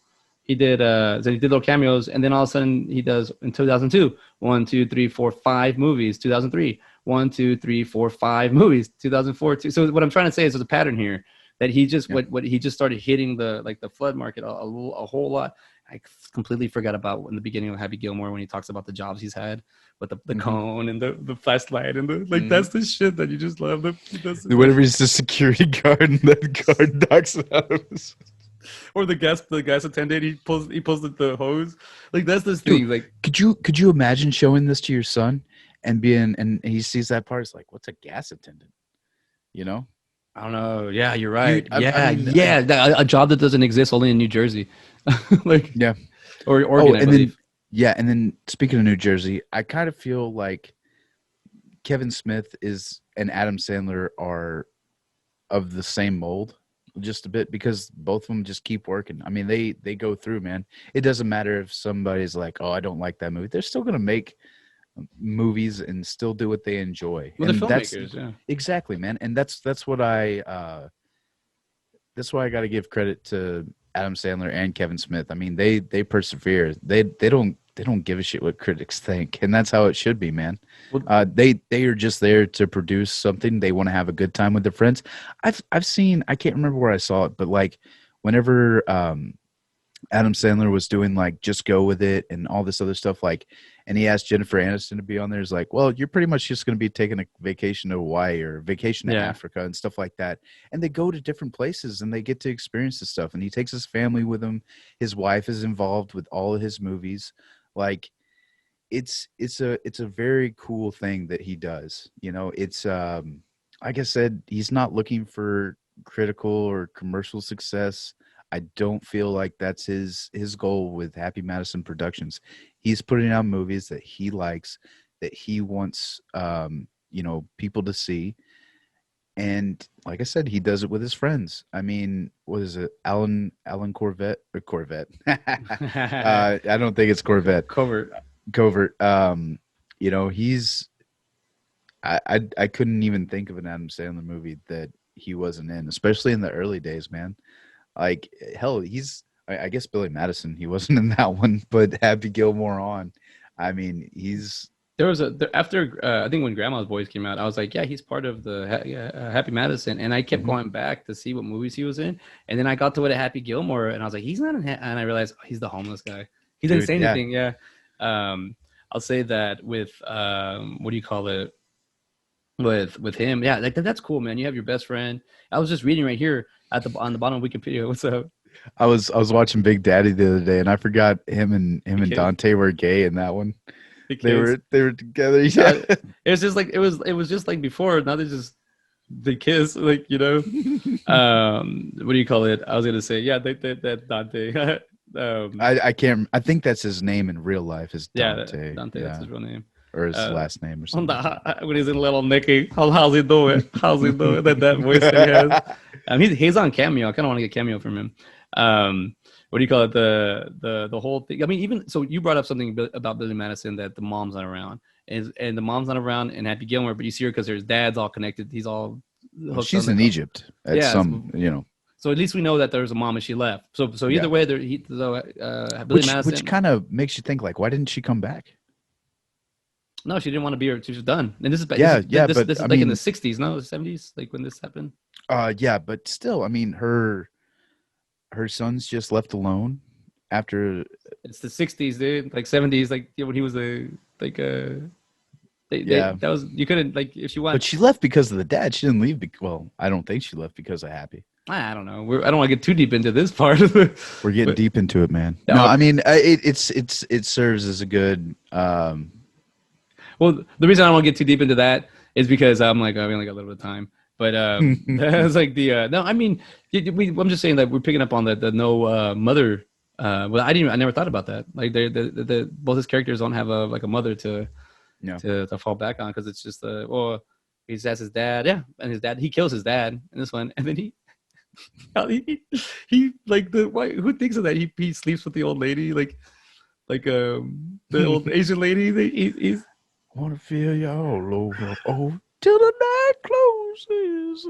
and that's all he needed. And then, you want breakfast? This is like got like Captain Crunch or something like Yeah, that. dude. And then this is when all the jokes already have started. Like, and then, Mister, get out Yeah. of here, lady. And then he later on he's like he's messing with the AC. He's like, oh, I think I killed that Mr. Mista lady. Like, oh, dude, What I does he love it. say? I didn't even catch it until he goes, let me let the kid look at it. And he like I'm like, he doesn't look at the thing, he just bangs it. He just turns it Yeah, off he and then just bangs it. hits it a couple Well, times. on Wikipedia, real quick about Alan Covert, it says as Otto, a homeless man who becomes Happy's caddy for the tour. The character is unnamed in the film, although his name is revealed in the deleted scene as and is listed in the end credits. Covert reprises the role in Sandler's 2011 film Jack and Jill. I've never seen that one. Me neither. I need to watch it though, but Well, you should watch it because you know who's in it, right? oh, don't you dare! I know who's in it. A little Who's in it? Al, a little Pacino. Oh, he's in it. And he's playing himself. Oh God, he's got to do an Al Pacino impersonation. Al Pacino's got to do an Al Pacino impersonation. Oh yeah, through the trailer, what do you call it? You're right. That it seems like he's just going after. I think I have seen it, but just like parts of it, man. Like I caught it here and there. But yeah, dude, Adam Sandler as a woman does not. All right, let's just say this: he doesn't have the. It's not the same as like if Eddie Murphy does it. True. If that makes sense, Yeah. you know, Well, like he. go. No, he just it's Adam Sandler in makeup is really what it is. Like you don't see a terrible difference. I'll say that I haven't watched it yet. I just haven't watched it. I don't. There's no reason. I have no reason why I haven't watched it. But I will say that all the bad reviews that I've heard and all the things I've heard about it, it still doesn't mean I'm not gonna watch it. I just haven't watched it. But I'll say that him making this movie, I'm gonna go in with like I don't care. Like it's Adam Sandler. I don't care. I saw Don't Mess with the Zohan at the theater, and at that time, I think I didn't get the references too much. I kind of did, but I was like, is that what he means? But then I saw it like 2 years later. God, I cannot stop quoting that movie. Like that movie's so funny. The fizzy bubbly. Oh no! The feasibility. Hey, your PP honest? Your PP honest okay? Oh no! Like, dude, that's like that movie is just so like. I guess it was a little too over my head where I was kind of like, I don't get a lot of because I never had hummus. I was living in Austin, and so I was like, oh, I guess I gotta go get hummus. I was like, oh, that's hummus. Oh, that because he's like, it's a pasty, vomit taste texture. Puts everything on. His dad puts hummus on everything, even his glasses. Well, they use hummus to pull out the fire. Yeah. Like, you know what I mean? And then Rob Schneider, dude, that Rob Schneider plays that I guess that Middle Eastern dude. He does a crazy job. Like he looks very, and he's that. But that's when I found out how short Rob Schneider was because he looks real. And I looked up his height. He's on like 5'6", 5'7", which doesn't matter. But he's a small guy, so I like the fact that they made him look small. But he was like a powerful guy. But it's funny too because it's Rob Schneider, and it kind of slowly looks like Rob Schneider. Oh no, that's Click. That's Click. I'm thinking of. What's that? I'm thinking of Click. The movie with Adam Sandler. Rob Schneider plays Yeah. guy He twice. plays the guy. Yeah, he plays that. But he's a he's a terrorist in Don't Mess with Zohan. it's not a Sikh. What is it? A sheik. That's what it is. And yeah. So he plays that. So sorry, I got those confused. He does a funny because the one Click that performance is funny. Like he's and you barely recognize that it's Rob Schneider. Yeah. Prince Bubba Bibi or whatever it is. Yeah, dude, that's funny. And it's like Mariah Carey. Like they just stopped for Mariah Carey. I honestly had a wonderful time seeing Kevin Nealon's character as Gary Potter. Yeah, and I wrote that down too. I was like, Gary Potter. That sounds like Harry Potter. He man, I didn't because I've met people like that, and to some extent, I might be a little bit like him. But he's like, just go with it. Just go with the feel. So whenever they cut to him, just like beating the shit out of somebody, is that Kevin Nealon? I think it is. I think it is too. Because he keeps on bringing it's like you told me just to do it, just to put it in the hole, or to not that, but. No, Stay you're at right. You're home. right. I caught that this time around. I had never caught Yeah. that before. It's him. That's what he Yeah. does. I was like, oh, because they don't. If they would have showed Kevin, they show him again later. If he would have been like bandaged up, it would have been a little bit. That would have Yeah. made sense. A little bit But more obvious. but Um, oh, sorry. Go no, for no, it. go. No, you got it. You got it. Because go for it. I was just thinking how funny it is that all the cursing that goes down in this movie is over the Bleeds. TV to where it's bleeped out. Like, and he never gets that frustrated. You never see him frustrated in the movie. It's just whenever you have the TV cameras on him is whenever you see him. Just Yes, right. bleep, bleep, bleep, It bleep, was bleep. it's also showing that's what the media is showing you that he is because they want to get the bad boy ratings and that's cool. They picked a sport like golf and they put a bad boy in there that's good. His range, come on, he's going up. Sorry, Suter McGavin's younger, but they're older gentlemen in golf. So for Mhm. them to get to the green, I found this as I got it later. I didn't know this. I didn't know golf as a kid, but to him to get to the green every time, that's a huge advantage. It Mhm. takes them two to Mhm. three hits to get where he's at one. So he's always going to be two hits ahead of you, but his putting sucks so bad you could catch up to him. I should But just get the ball in the hole the first time every tap time. taparoo, taparoo, dude. I was quoting this movie, and I haven't seen it through in so long. But the Kevin Nealon, the Gary Part, you're right. I caught that, and I was happy. I'm happy you brought that up because I was like, cool. This is a not a repeat offender for the show, but it is a repeat offender. Chubbs, Mr. Carl Weathers. Yeah. Dude, his character now to me. Well, I mean, and now that you've been watching The Mandalorian, Oh yes, yeah. he does a great job. Mhm. I've just real quick. I need 4 episodes left of The Mandalorian for season 2. So I started what? Oh, I can't wait till you get to that last episode, buddy. Dude, I got so I did this in 1 week. I have done season 1, and I'm about to finish season. I don't know. I don't actually. We'll talk about this later, but I'm Yeah. gonna not finish Mandalorian as quick as I want to savor it a little bit. It's getting too good. Yeah. Oh no, it's It's getting too good. I'm not gonna try to eat my steak in one bite. that's whenever I saw like that little clip behind you, I was like, I know that you're already in season 2. Like, Jesus. I mean, the episodes aren't crazy long, but still, There's a lot of information. There's a lot, lot. but like this movie has a lot of information, a lot of characters. Mhm. I do want to get to. There's so many cameos. The Lee Trevino, I was always like, is that guy supposed to be famous? But he's a famous golfer. The guy that turns his head no every Oh, time. is that? Yeah, that's Lee Trevino. Yeah, that's Lee Trevino. Oh, okay, Will that makes Sasso. sense. Will Sasso's Yeah, Will in it. Sasso. He's in Yeah. it. Good. Everybody loves Will Sasso. And then Oh, that's a repeat offender. Will Sasso. That's yeah. Super Troopers 2, bro. Oh, that's right. That's because I was thinking about. I was like, there's another person that I was thinking about, and It does yeah, the- that's who it is. It's because he does the Danny DeVito joke. That's right. Also, Who's the guy who plays Penguin in Batman Returns? that's Danny DeVito. That's the same guy, bud. I love that. I love that. That in that part he goes, "That's the same guy, bud." Like he's getting mad. He just don't tell him a nice name. Oh no, he was in Taxi and It's Always Sunny. That doesn't make any That's sense. the Those same two different guy. Times. Oh, that's Danny DeVito from Taxi. Is the same Danny DeVito from The Penguin. It's like, Oh, no. How many more 41-centimeter actors are there? Oh, but this cameo, I loved it. This one cameo that I'm about to bring up, the Bob Barker. Oh, It was funny then. It is so much funnier now. Yep. So much funnier now because if you Happy Gilmore, he beats up old people. yeah. And I want to talk Except about his that. grandma. Except his grandma. But it takes an old man kicks his ass.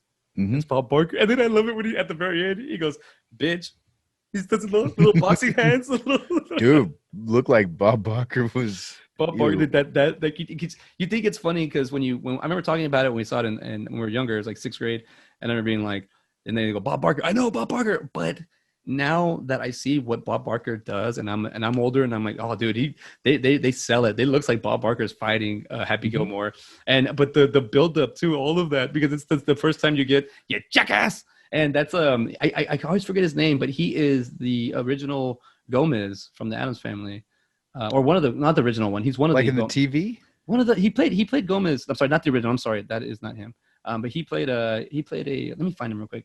But anyways, that builds up because what do you call it? Bob Barker said right before we won this thing last year, and I'm doing it again. Like he's trying to do it, and then they get last place. And Joe Flattery. Flattery, yeah, he played one of the. He was on Adam Sandler. Was he? I'm sorry, Adam's Family. He's like a sketch comedian. He does a lot of stuff. Oh, he's in Back to the Future Part 2. He's the Western Union man at the Yeah, very end. yeah, yeah. He's a shout out to Yeah, him. he's one that's been around. Floating, doing good. He was But himself in Anchorman, that '70s show. I'm not seeing any Adams I Family. thought he was the Adams, or the Munsters. No, not the Munsters. I think it's. I thought he did a rendition of the Adams Family. I could be getting him confused with someone else. I do this a lot. But Possibly, from the because I know, fifties, I from know, the I know, fifties, I know the seventies, eighties. Why am Gomez I saying the? How dumb am I? from the movie. He died. Yeah, Raul Julia. Yeah, Raul Julia. No, he did a. I thought he did one. Never mind. I'm getting him confused with somebody else. I thought he did no, you know what? I'm getting him confused with. he's been working with Bill Murray and all them for a while though. He was in 1941 Stripes. You know, I'm getting him confused. I'm getting him confused with one of his characters on one of his sketch shows. Oh, he's in One Crazy Summer. Oh, that's cool. Sorry. Yeah, so he's been around, dude. Like he's done. He's also on Family Guy a lot. There he is. Yeah, Family Guy right here. 2008. Hmm. Yeah, he's been in there Family Guy for a lot. But I mean, he's a yeah jackass because that's that whole time like he's messing with him, and Bob Barker's a professional, and that's what I got from Bob Barker saying he's a professional, no matter a golfer or celebrity, he's a professional and all Hmm. this whole thing. But then he turns because he snaps. He's like, dude, I like how he's just giving Happy shit this whole time. He's just like, "Don't do it, old man. Don't say it." And he's just like he keeps on antagonizing him. You know, and like it's no, that's the first person he goes and like really beats the hell out of. That not well, he doesn't even beat the hell out of him. He starts a fight with him. I wouldn't even say that he deserved it, but he was definitely asking for it. You know. I know. I think this is it. That was like golf is like it wasn't a golfer, but it took someone like that to kick his ass. I mean, Hmm. but it's funny because the next scene you see him with Shooter, played by Christopher McDonald. He's in the office and he's all beat up. Like they're Yeah, talking. but why was Shooter in there in the first I don't place? know. I totally question. I don't know what he was doing in there. The only reason it makes sense is to move the plot forward. So he knows that his grandmother's house is House. for sale. That's what I got. That's the only kind of deal. And even then, you know, Happy should have kept that to himself. To be quite honest. Well, it's emotional, so he just Yeah, said it there. exactly. So it's, He gets it out. But I mean, Shooter McGavin, the way he makes every time he makes the ball, he like the character he created, like the Mhm. Shooter, like that I think that he really like. He said he was tired of playing a villain. Like now he got him down by this point. Yeah, I was What was thinking Dirty Work? what's that? Dirty Work had to have been. He was the villain in Dirty Work from Norm Macdonald and Artie Lang. That was after. That was Yeah, you're right. They played him again. and then he was in. It wasn't Flubber. Flubber was after this movie too, because he was the villain in that. Yeah. So how many films had he played before that? God, maybe he wasn't a villain in Thelma and Louise, was he? I honestly No, he's haven't like seen it. I think he's the sheriff. I mean, I saw that not too long ago. Quiz show, The Teacher's Oh, Wife. dude, we totally forgot. He's a repeat offender. The Faculty. Oh yeah, dude. Oh man, There's a lot of repeat offenders in I'm every. telling you. And I have a feeling the next episode's still going to be tied to this because I think we're just going to have to go with it. That he does. That Christopher McDonald has a lot of stuff, man. He was a character actor for a minute, but then He was in Grease too. Wow. wow, he's been around.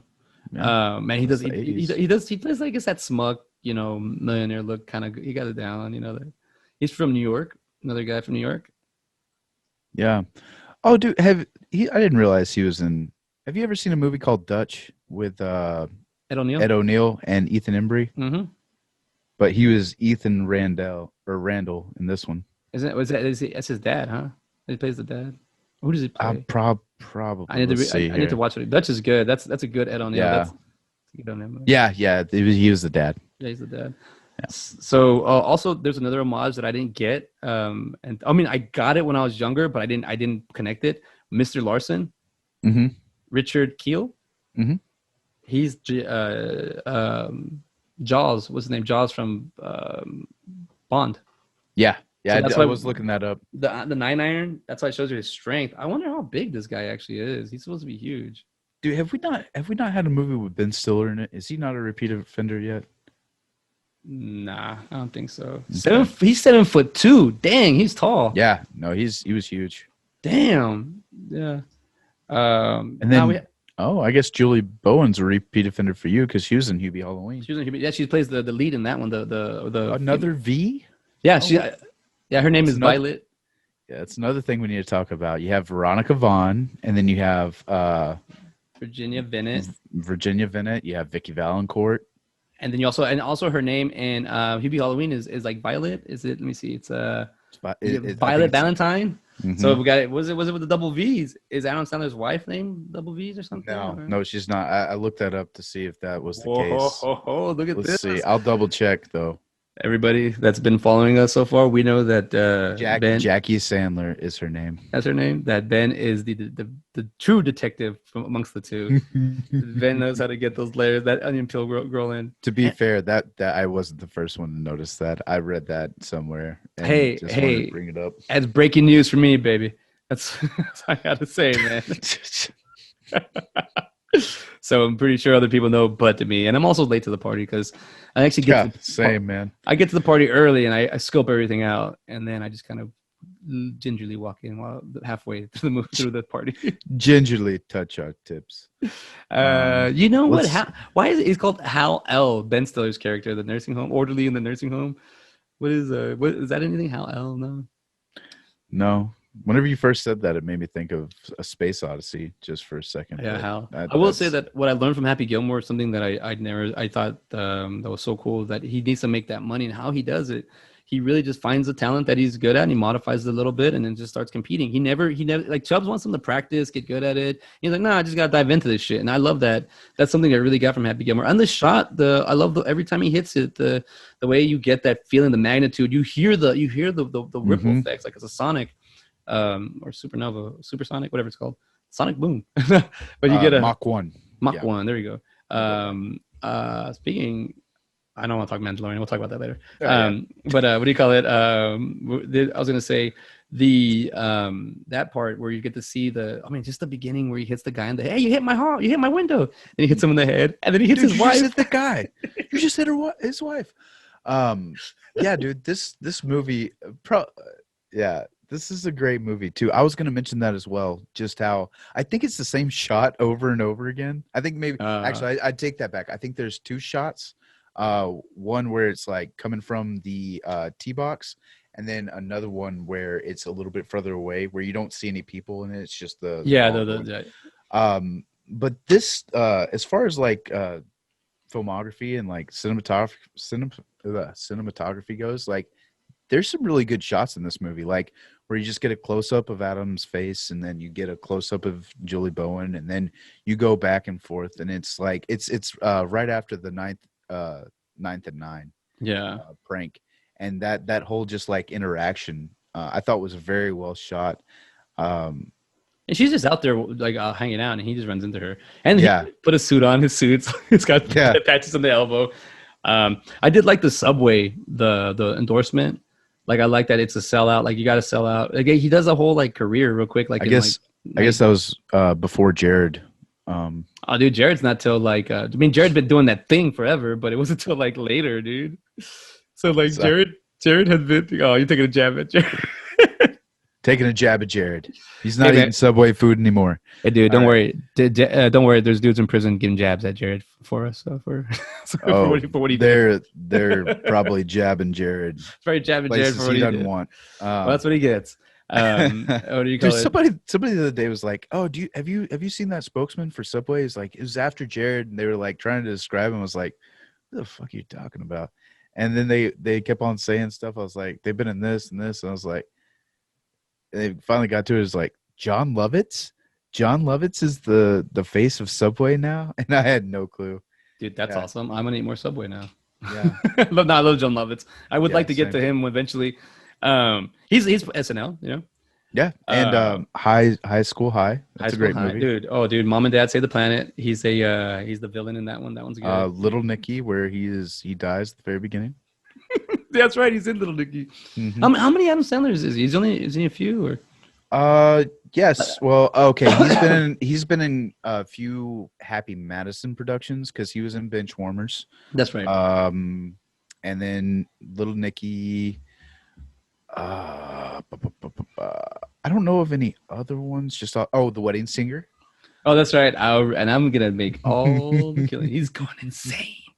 Um, like I said, the relationship that he has with Chubbs when he says, "First my dad, now Chubbs." So like anybody get close to die, you better get away from me. I like that he doesn't know how to be emotional because he's so tough. And in the batting cage, like so when he gets hit by the car, that's why it doesn't really hurt him because he's already tough. He's built for like tough shit. But that little kid does it like also showing us if somebody were to say back then like there's a little boy that gets hit with a baseball in the batting cage is like someone could say like that movie should not be seen because the kids are going to do that. I'm like no, kids should, and it's all hypothetical. Kids should see that because if they see a kid get hit and they fall, I don't want to do that. I know I didn't go to batting. I didn't go to batting cages for that purpose.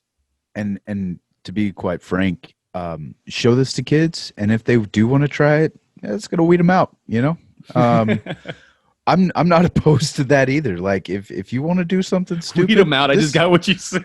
yeah, dude. Like, I mean, I'm not opposed to kids doing stupid stuff because they see it on TV. You know, to an extent. I To an mean, extent. dude, we're in 2021, dude. Darwinism has no age, no sexism, no culture. It doesn't matter with people nowadays, man. Nope. It's just gonna Listen, man. fit out there. Even in 2020, our plagues can't do the job. Um, God, you you're know. But yeah. joking aside, because some people are gonna get. We're not really Yes, making fun of the joking pandemic. We're aside. having a good time, just so someone, it's archived. Um, but you're right, dude. Like, that he's being tough. So when he gets hit by the car, that's why he's able to get up. But that shot, as a filmmaker, I was like, how would you get that shot of the ball? So I was thinking like, a helicopter or Today, I was thinking drones. You know what I think they did? I think it was like one of those airplanes. You know, like a little. You know how they used to just like throw the. Oh, that was kind of cool. Throw those airplanes. It was yeah, like a little paper airplane. It just a little styrofoam. That would be my best guess. It's I like, would. but I don't know how you would get a camera in at The that airplane. time. But that was Yeah, the GoPro didn't exist. I would say what they did is they use a crane shot, a really long crane, and it's really slow what they did. So they and go they like just they get it real. So you go slow, and they probably put more frame rate, so they get more information. So what it's doing is it's going like this. It's going over slowly, slowly, slowly, slowly, slowly, slowly, slowly, and then when you go on the post, you ramp it up. yeah, So it goes. and then you can So you only see it in like 2 seconds, three. So you don't need like that. It probably took like a minute of footage. and like I said, it definitely looks like it is a shot that has been But reused. but your idea that I like how you got your idea though because that is probably how a drone got started. If I only Yeah, had a thing that's a good because they did have little helicopters. I remember they had those big motorized helicopters that you could do like the cars. So if you could figure out a way to put a camera on that, but the first idea would be throwing a paper airplane. So you're absolutely that's a good way of how you go to getting like a GoPro or a drone or whatnot. hmm Um, this movie just has a lot of joy. I couldn't stop laughing. The Bob Barker scene made me. I cried laughing. Like I just let it go. I was like I couldn't stop laughing. And I think just the way that the balance of this movie comes and the vibe, that part like it's at the end of the second act, so it's the beginning of the third act, and it just like leaves you at this high of like a happiness. So anything you do after that, you're just trickling off of that. So you get to the end, and man, um, I had to, no, the ball is played where it lies. I had to hit it off Frankenstein's foot over there. like little things like that. Like, I was like, like, Mister, I did kill that lady. I mean, I like, he's not Billy Madison and Happy Gilmore are not the same character. No, Not even once. Like, they might do the tap, tap, tap, and go to your home. I give me a little voice like this. But it's the characters are completely different. well, and it's in Billy Madison, he's playing like a goofball, and in Happy Gilmore, he's playing a straight man. That's True. funny, True. like he really just does show his range in these two movies, where That's he's a good point. He's just like he does his SNL kind of stick in Billy Madison because that worked for him. And then in Happy Gilmore, it's like, okay, I want to have a movie where it's funny, but I don't want to be acting goofy kind of thing. yeah. So I mean, the goofiest thing I could think that he does is like, doing his dance, like with the cone and everything. Like that's the amount. That's the only really kind of goofy thing you do. Everything else is. Uh, except like for the caddy part where he gets that kid, he gets on top of him, he's like, yeah, but even then, like he's mad. Like it's not. That's just over the top. I wouldn't even call that, no, no, like being. when he wins, and he gets excited, Oh, and oh, he does okay, on yeah, top of it. yeah. He's like, because he does choke him, but he gets on top of him. But also, I like that he get Alan Covert in the picture, Otto, because you didn't give me a caddy. Oh, you're supposed in the pro tours, you bring your own. And he just thinks real quick. He gets Yep. the homeless guy. Okay. But what I liked about that is it's you're bringing two characters out of their normal element, and you're bringing them into this high end fancy sport, and it's golf, man. Like George Carlin has a whole bit about golf courses and how they're stupid, and I love it. But it's, I So does mean, Robin Williams. Not that they're oh, no, stupid, but dude, how it that's was invented. That is gold. oh, it's a. What are you gonna do? You hit it in the straight? No, I'm gonna do the fucking a shower head. You gotta do it, and I'm you gonna gonna do put this. a sandbox and a pond right next to it. You Just know, it's like I'll give you a nice little smooth part. and You then know, make you think you're gonna do give it. you hope. Give you hope. That's what I call it. You're gonna keep going. You're gonna swing it away, and you're gonna eventually get a fucking stroke. You're gonna get Fuck, that's what we'll call it. a stroke. Like the way he goes about the whole thing. Um, man, Robin Williams. Dude, another. All right, last week's God, Oh, dude. like pool then. No, oh, not like pool. That just feels me like a basketball. The same way, like like horse. No, not like horse. Like what? Ass. But like I like that one. That was a good. You should join the tour. Oh, yeah. Like Yeah. like Happy Gilmore doesn't care. He does not care. Now, where Mhm. Billy Madison doesn't care because he's like spoiled and he's just kind of living off the fruits of his father's labor. Happy Gilmore doesn't have that. So Happy Mhm. Gilmore is the complete opposite. So I'm gonna have to tell that person. Now I'm getting really upset. He's not the same guy. Wrestling's not fake. Dude, there's just the love interest, the Shooter McGavin character, the best, like he kind of has the multiple best friends in his grandma Otto, and Chubbs kind of has a little bit, and even the whole thing that Christopher McDonald always says, like all the messed up things. Sorry, Shooter McGavin says, is where he says, I'm gonna take the house and that room on top, that's my room. I'm gonna put trophies. I'm gonna make my trophy room in it. And he goes, your grandma could be my maid. And then like he keeps getting him, like, so Yeah, that's all build up. and then after that, right before he's about to make that last shot, he's like, "Don't talk to the help." Like he's even building on always those jokes that he already had. This movie is very quotable too. Grizzly Adams did have a beard. That's probably one of my favorite ones. Like Grizzly Adams had a beard. Oh yeah, you know what, Ben? I eat pieces of shit like you for breakfast. You eat pieces of shit. No, but even the interviews, whenever you see Shooter, it's the cheesy shit. Because even he says, because even the PGA guys tell him, he goes, "Yeah, it was funny the first time I heard it," and then he goes, "Yeah, come on, man, lighten up." Like that's he's pompous. I don't know what y'all have in Oregon. Must be something in the water. Like, I find it harder to leave. You must Yeah. be putting something in the water. And also the part where he does buy the home, and he says, "Oh, you don't think I do real estate on the side?" Like he's that, like that's a complete character, man. Yeah. Like I was saying, like Eric from Billy Madison, that's another complete villain. Like they make the villains good. And I'll bring this up. Like I brought up a little. Go. You make it makes you actually dislike these people. You know, it's the pompousness. It's the people that you've seen before, and you could. Oh, I've seen a guy like that. You know, I know somebody like that. Not necessarily in that position, but yeah, like they make it like a totally relatable villain that you and honestly, man, like Shooter is having a great time and so happy. He is. And, Yeah. and it's Happy that comes in and kind of screws it up for him. I mean, honestly, Adam Sandler in both these movies kind of screw up the plans of the people that, you know, he had no intention of really messing with. Yeah, because he's that friction that was there that they never want, that they don't want, and that's the thing. Like he even said, like I saw people having sex on the 14th, like, you know, like banging, or like also like all these weird. You're bringing all these, like the oddballs are coming out, and that's I wanted to bring this up. This is what I love about Adam Sandler movies, and this is why a big. I'm not saying the big reason, but there was always hope for me when movies and acting, because I couldn't really. One, I wasn't always prepared, so I'm gonna say that, like I wasn't prepared. But even for some roles, I'd be like, hey, I fit the description of this role. Why didn't I get it? And like, well, no, you're not that part. And it's like, oh, I'm not the PC version of the Brown character you want, which I never knew. I was just kind of like, well, audition. And it seems like this rolls right up my alley. And trying to get it. But then I start seeing Adam Sandler movies where he doesn't care. He has all sorts of colors, all sorts of ethnicities. Even when I saw Hubie Halloween, he had the brown kid in there as one of the main like bullies. I was like, all right, I'm ready. Roles are for ready for brown guys for lead, so let's do it. Some dog millionaire, the guy did me a favor, but that's not my that's not a culture. But like what I'm trying to say is you see all these different people. So in Happy Gilmore, I love that he got all the like the weirdo people that they showed up, and I fall under that category. And I was like, okay, cool, because you see that the Odyssey. He puts the quarter down. Kevin Dillon. He puts the quarter down at the market. He picks it up. He steals it. He puts the cracker down. I didn't understand that for the longest time. Like, why is he putting a quarter down to market? Yeah. I think that's funny, dude. But also, I mean, I'm sorry, I'm all over the place real quick because I'm watching it and I'm watching Alan Covert's auto performance. It's good. It's just it's the really homeless good. guy. He sticks out in what you said about the villain. Also, it has that shot that you love so much too from Orgasmo. They just have that pan of his ass after he's cleaning his. They did do that, and then I made me think: is that really his ass, or is that a stunt ass?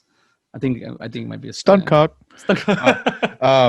But also another kind of tied to what was it? It was Ace Ventura, When Nature Calls, that came out before this. Remember we talked about that on the Ace Ventura podcast about how he was beating up the alligator. Oh, I got it. And then you see that again in this one, I got a fan theory. I totally forgot it. He does fight the alligator. Yeah. I got a fan theory. How strong is Happy Gilmore? He's got to be tough, right? He's able to take on an alligator. He beats up an alligator, rips off the head, or not rips it off, but gets the head for Chubbs. So how strong is Bob Barker if Bob Barker beats the shit out of Happy Gilmore? He's stronger than 2 alligators. Damn, so Bob Barker's stronger than an alligator. The 2 alligators, like that's what I'm saying, dude. Like, this is Bob Barker. I was looking at that. I was like, dude, Happy Gilmore. Well, to be fair though, I mean, fighting an alligator is a little bit different than fighting Bob Barker. I mean, if we're gonna, that's true. That's true. Bob Barker, mammals are a lot harder to. The reptiles, when you fight them, they're more primitive. They don't think. They're just, as long as you don't get into the jaw, you're okay. Yeah, exactly. You avoid the jaw. Honestly, yeah.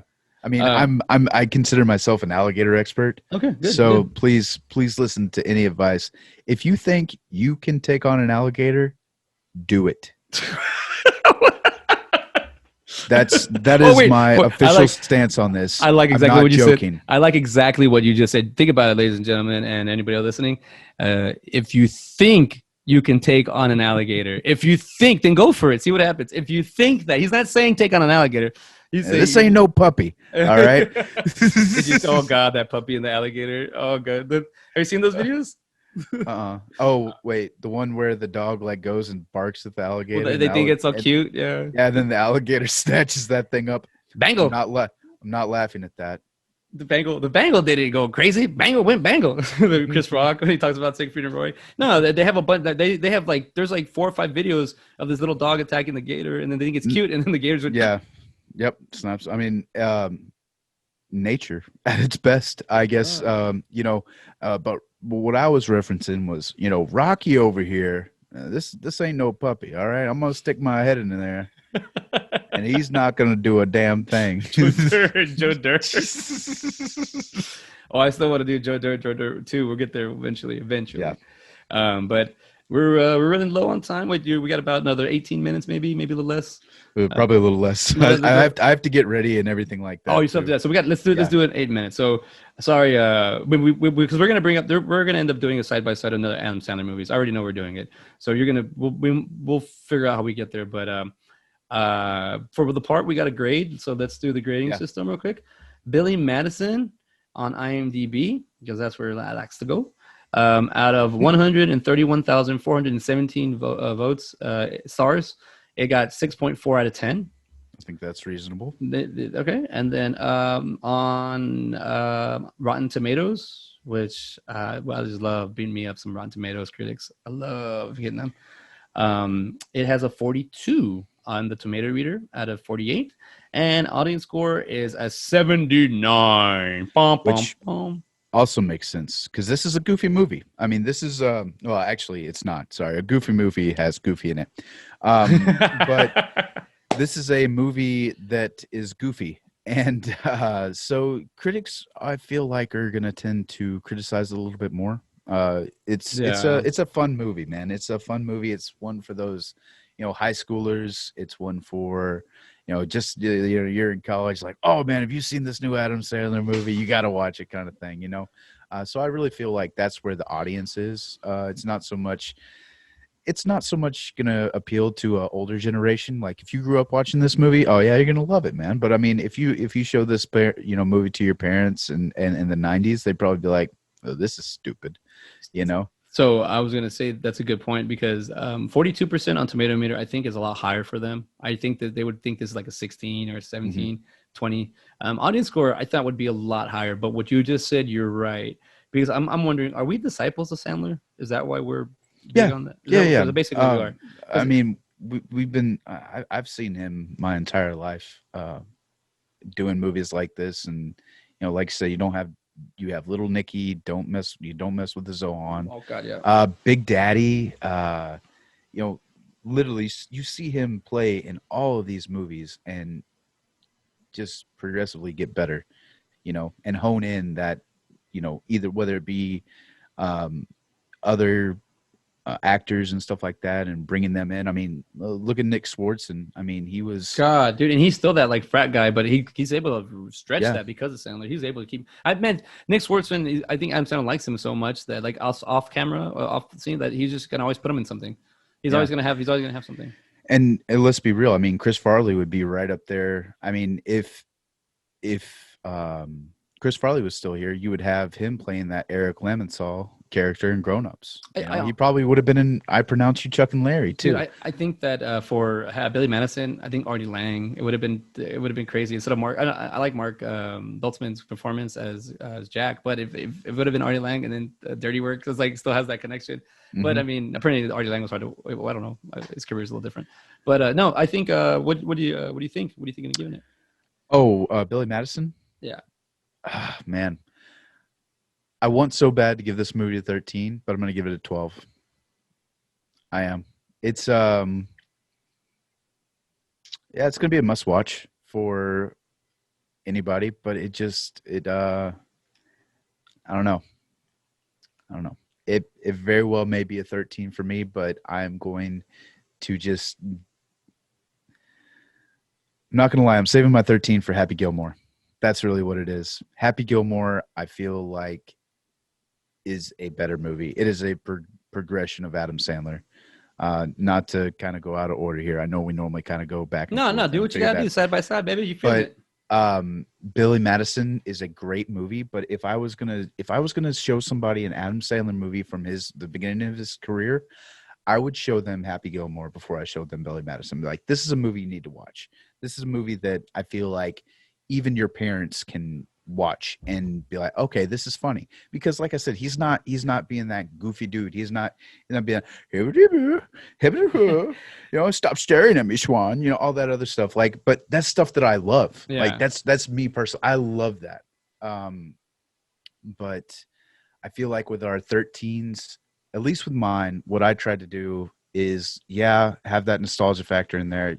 Yeah, that's great. But I always try to like, okay, how would I recommend this to people? Would I recommend this to everybody? And Happy Gilmore, I recommend to everybody.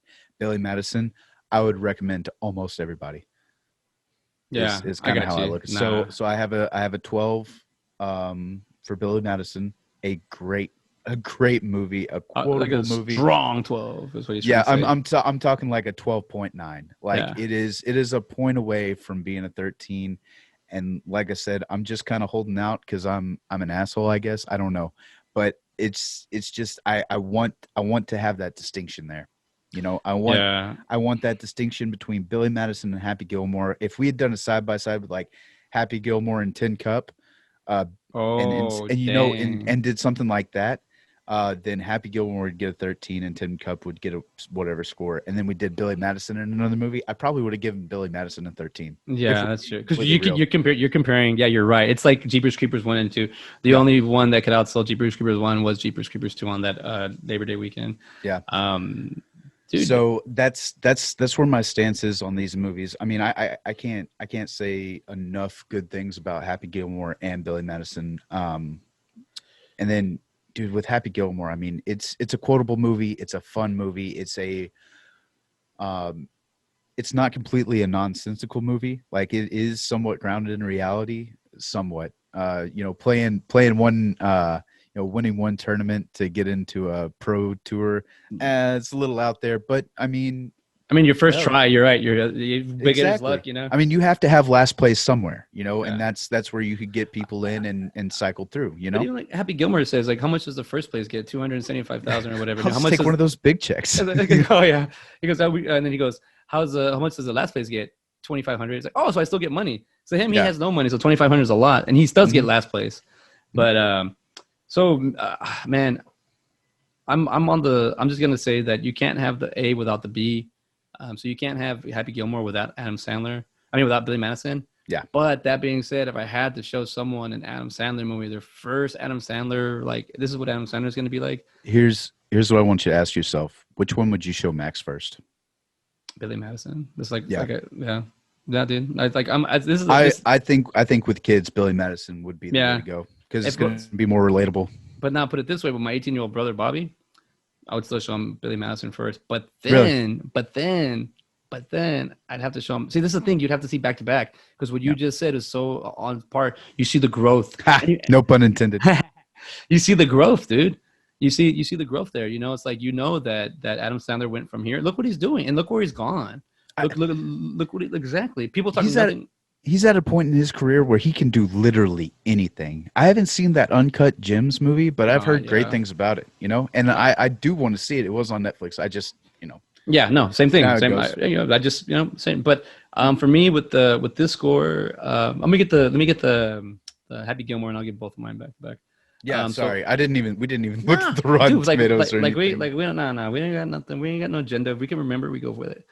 So out of 197,092 stars, it got 7 out of 10. So it did get a higher than Happy Gilmore. I mean, than Billy Madison. It got 6 points more.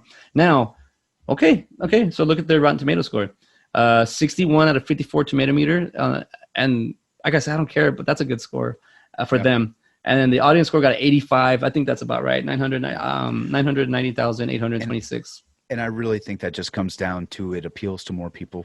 Like even, okay, so my brother-in-law, he loves golf. Pretty serious dude for the most part. He can have fun. But I think if he was going to pick a movie, he'd pick Happy Gilmore over Billy Madison any day. Yeah. And I think there's probably a better chance to be like, hey, have you seen Happy Gilmore? He would say yes. Because I think first off, it's a golf movie. Yeah. So that's going to appeal to a whole different, different demographic of people because hell, you even see it in the movie, like all these new people are coming in kind of thing, you know? But I think here too, like a lot of people are looking at his body of work and then going back and critiquing this one. Because I'm in real time with this one.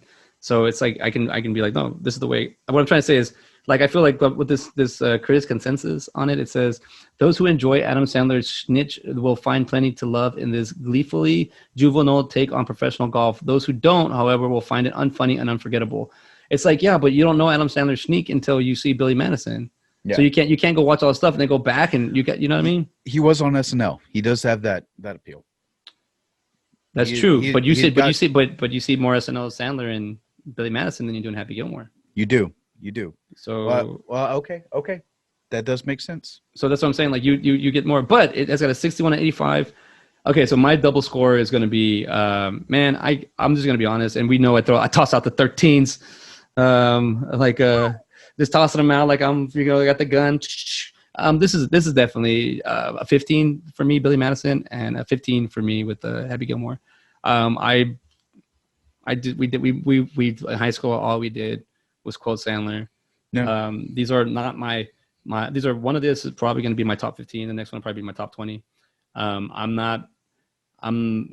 love these movies. Just watching them yesterday, laughing, crying, and my son seeing Adam Sandler for the first time, laughing, and then seeing Chris Farley. And Farley, dude, that's a special. That's like for me that he's running around, he's having fun, he's playing with his Play-Doh, he's grabbing his books, he's throwing them in front of the stop. Like he's been walking in front of this, so I'm monitoring him, but I'm seeing and he stops on Chris Farley, looks up, and just goes like that. That to me is like, not just like one time, like he both every time he sees them. So that to me brings a big old heart in my big smile on my heart. But I mean, the these movies are. You're man, he's just done so much. If you're, it's you got to be a fan. These are definitely comedians movies. These movies are staples of the '90s too. I That's mean, true. they you can't go through '90s movies without talking about these two. It's a simple fact. I mean, he built up that comedy scene with these two movies. I mean, these are, I mean, Billy Madison. They're fairly early '90s. I mean, mid '90s. We'll say that. So yeah, man, they're fantastic. I love both of them so much. I mean, hell, he even has his production company named after Both of these them. two movies. I mean, Happy Madison. Why couldn't he gone with Billy Gilmore? Billy Gilmore. That's our production company. You want to call it? So I know you got to go, man, and I could keep talking to you forever. So let's cut it down. But I did want to say, since we got to pick our next two movies, I'm just gonna say we can stay in the Sandler because like we said, stay in this because we did say Sandlerverse? we did say the View Askew, or you brought it up earlier, and by the way, I got me a little Kevin Smith signed DVD right here.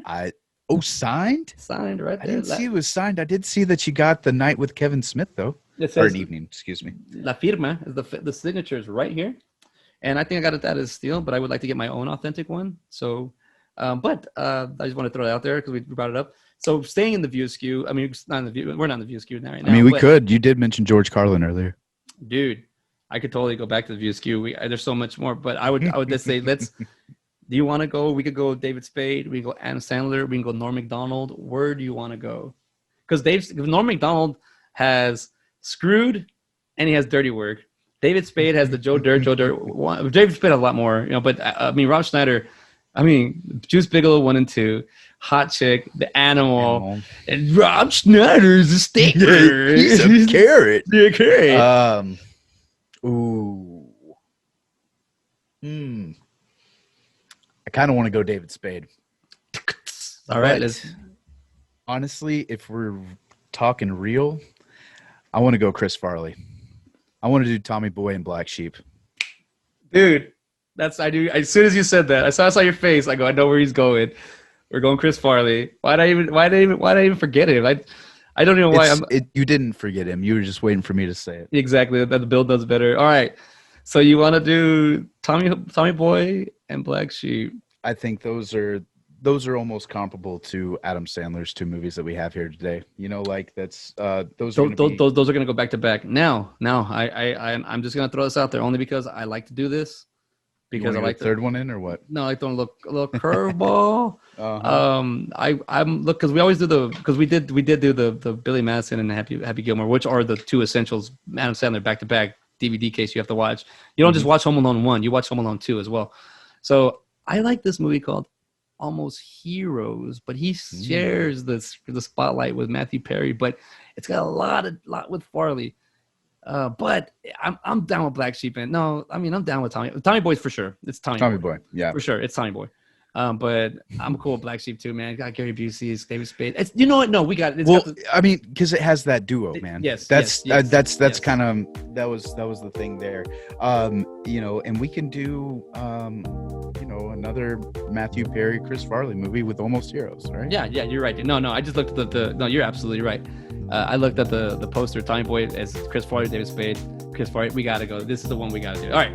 So we got it down. We're running short on time, and we're trying to keep the episodes a little bit shorter. Remember, it doesn't help that I have to go to work. I'm sorry, everybody. no. Hey, we got our work, and we got to go double work. But like we said, we did this is side by side. We just did Billy Madison and Happy Gilmore, and we'll be jumping into a little Chris Farley.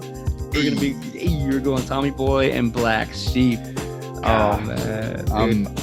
I have not owned Tommy Boy in forever, so I'm gonna have to buy that one for sure. So I got these to the collection now. Dude, there they are. I thought I owned them. I thought I owned the DVD. I probably do somewhere, but I couldn't find it. Couldn't find it, so I was like, I was like, I like hunting now. I like going to the thrift stores, the half price books. I love half price books. I love going to Goodwill, and I like seeing the DVD collection and seeing what they got. Because as we're seeing, not trying to leave us with this episode of another conspiracies again, but digital media can be taken away, it can be edited, it can be changed. once it's in your hand physically, just make sure you have something that can run it. So you just gotta have an older TV and older DVD player if you need that. But they still make new ones, so it doesn't matter. So we're moving on to Chris Farley and David Spade, the duo. So let's outro this. I'm CJ Robles. Hey, and I'm Ben Garrett. Thank you, everybody, for coming on today with Adam Sandler. Love it. And welcome. Thank you for hanging out with us side by side. We'll see you later. See you.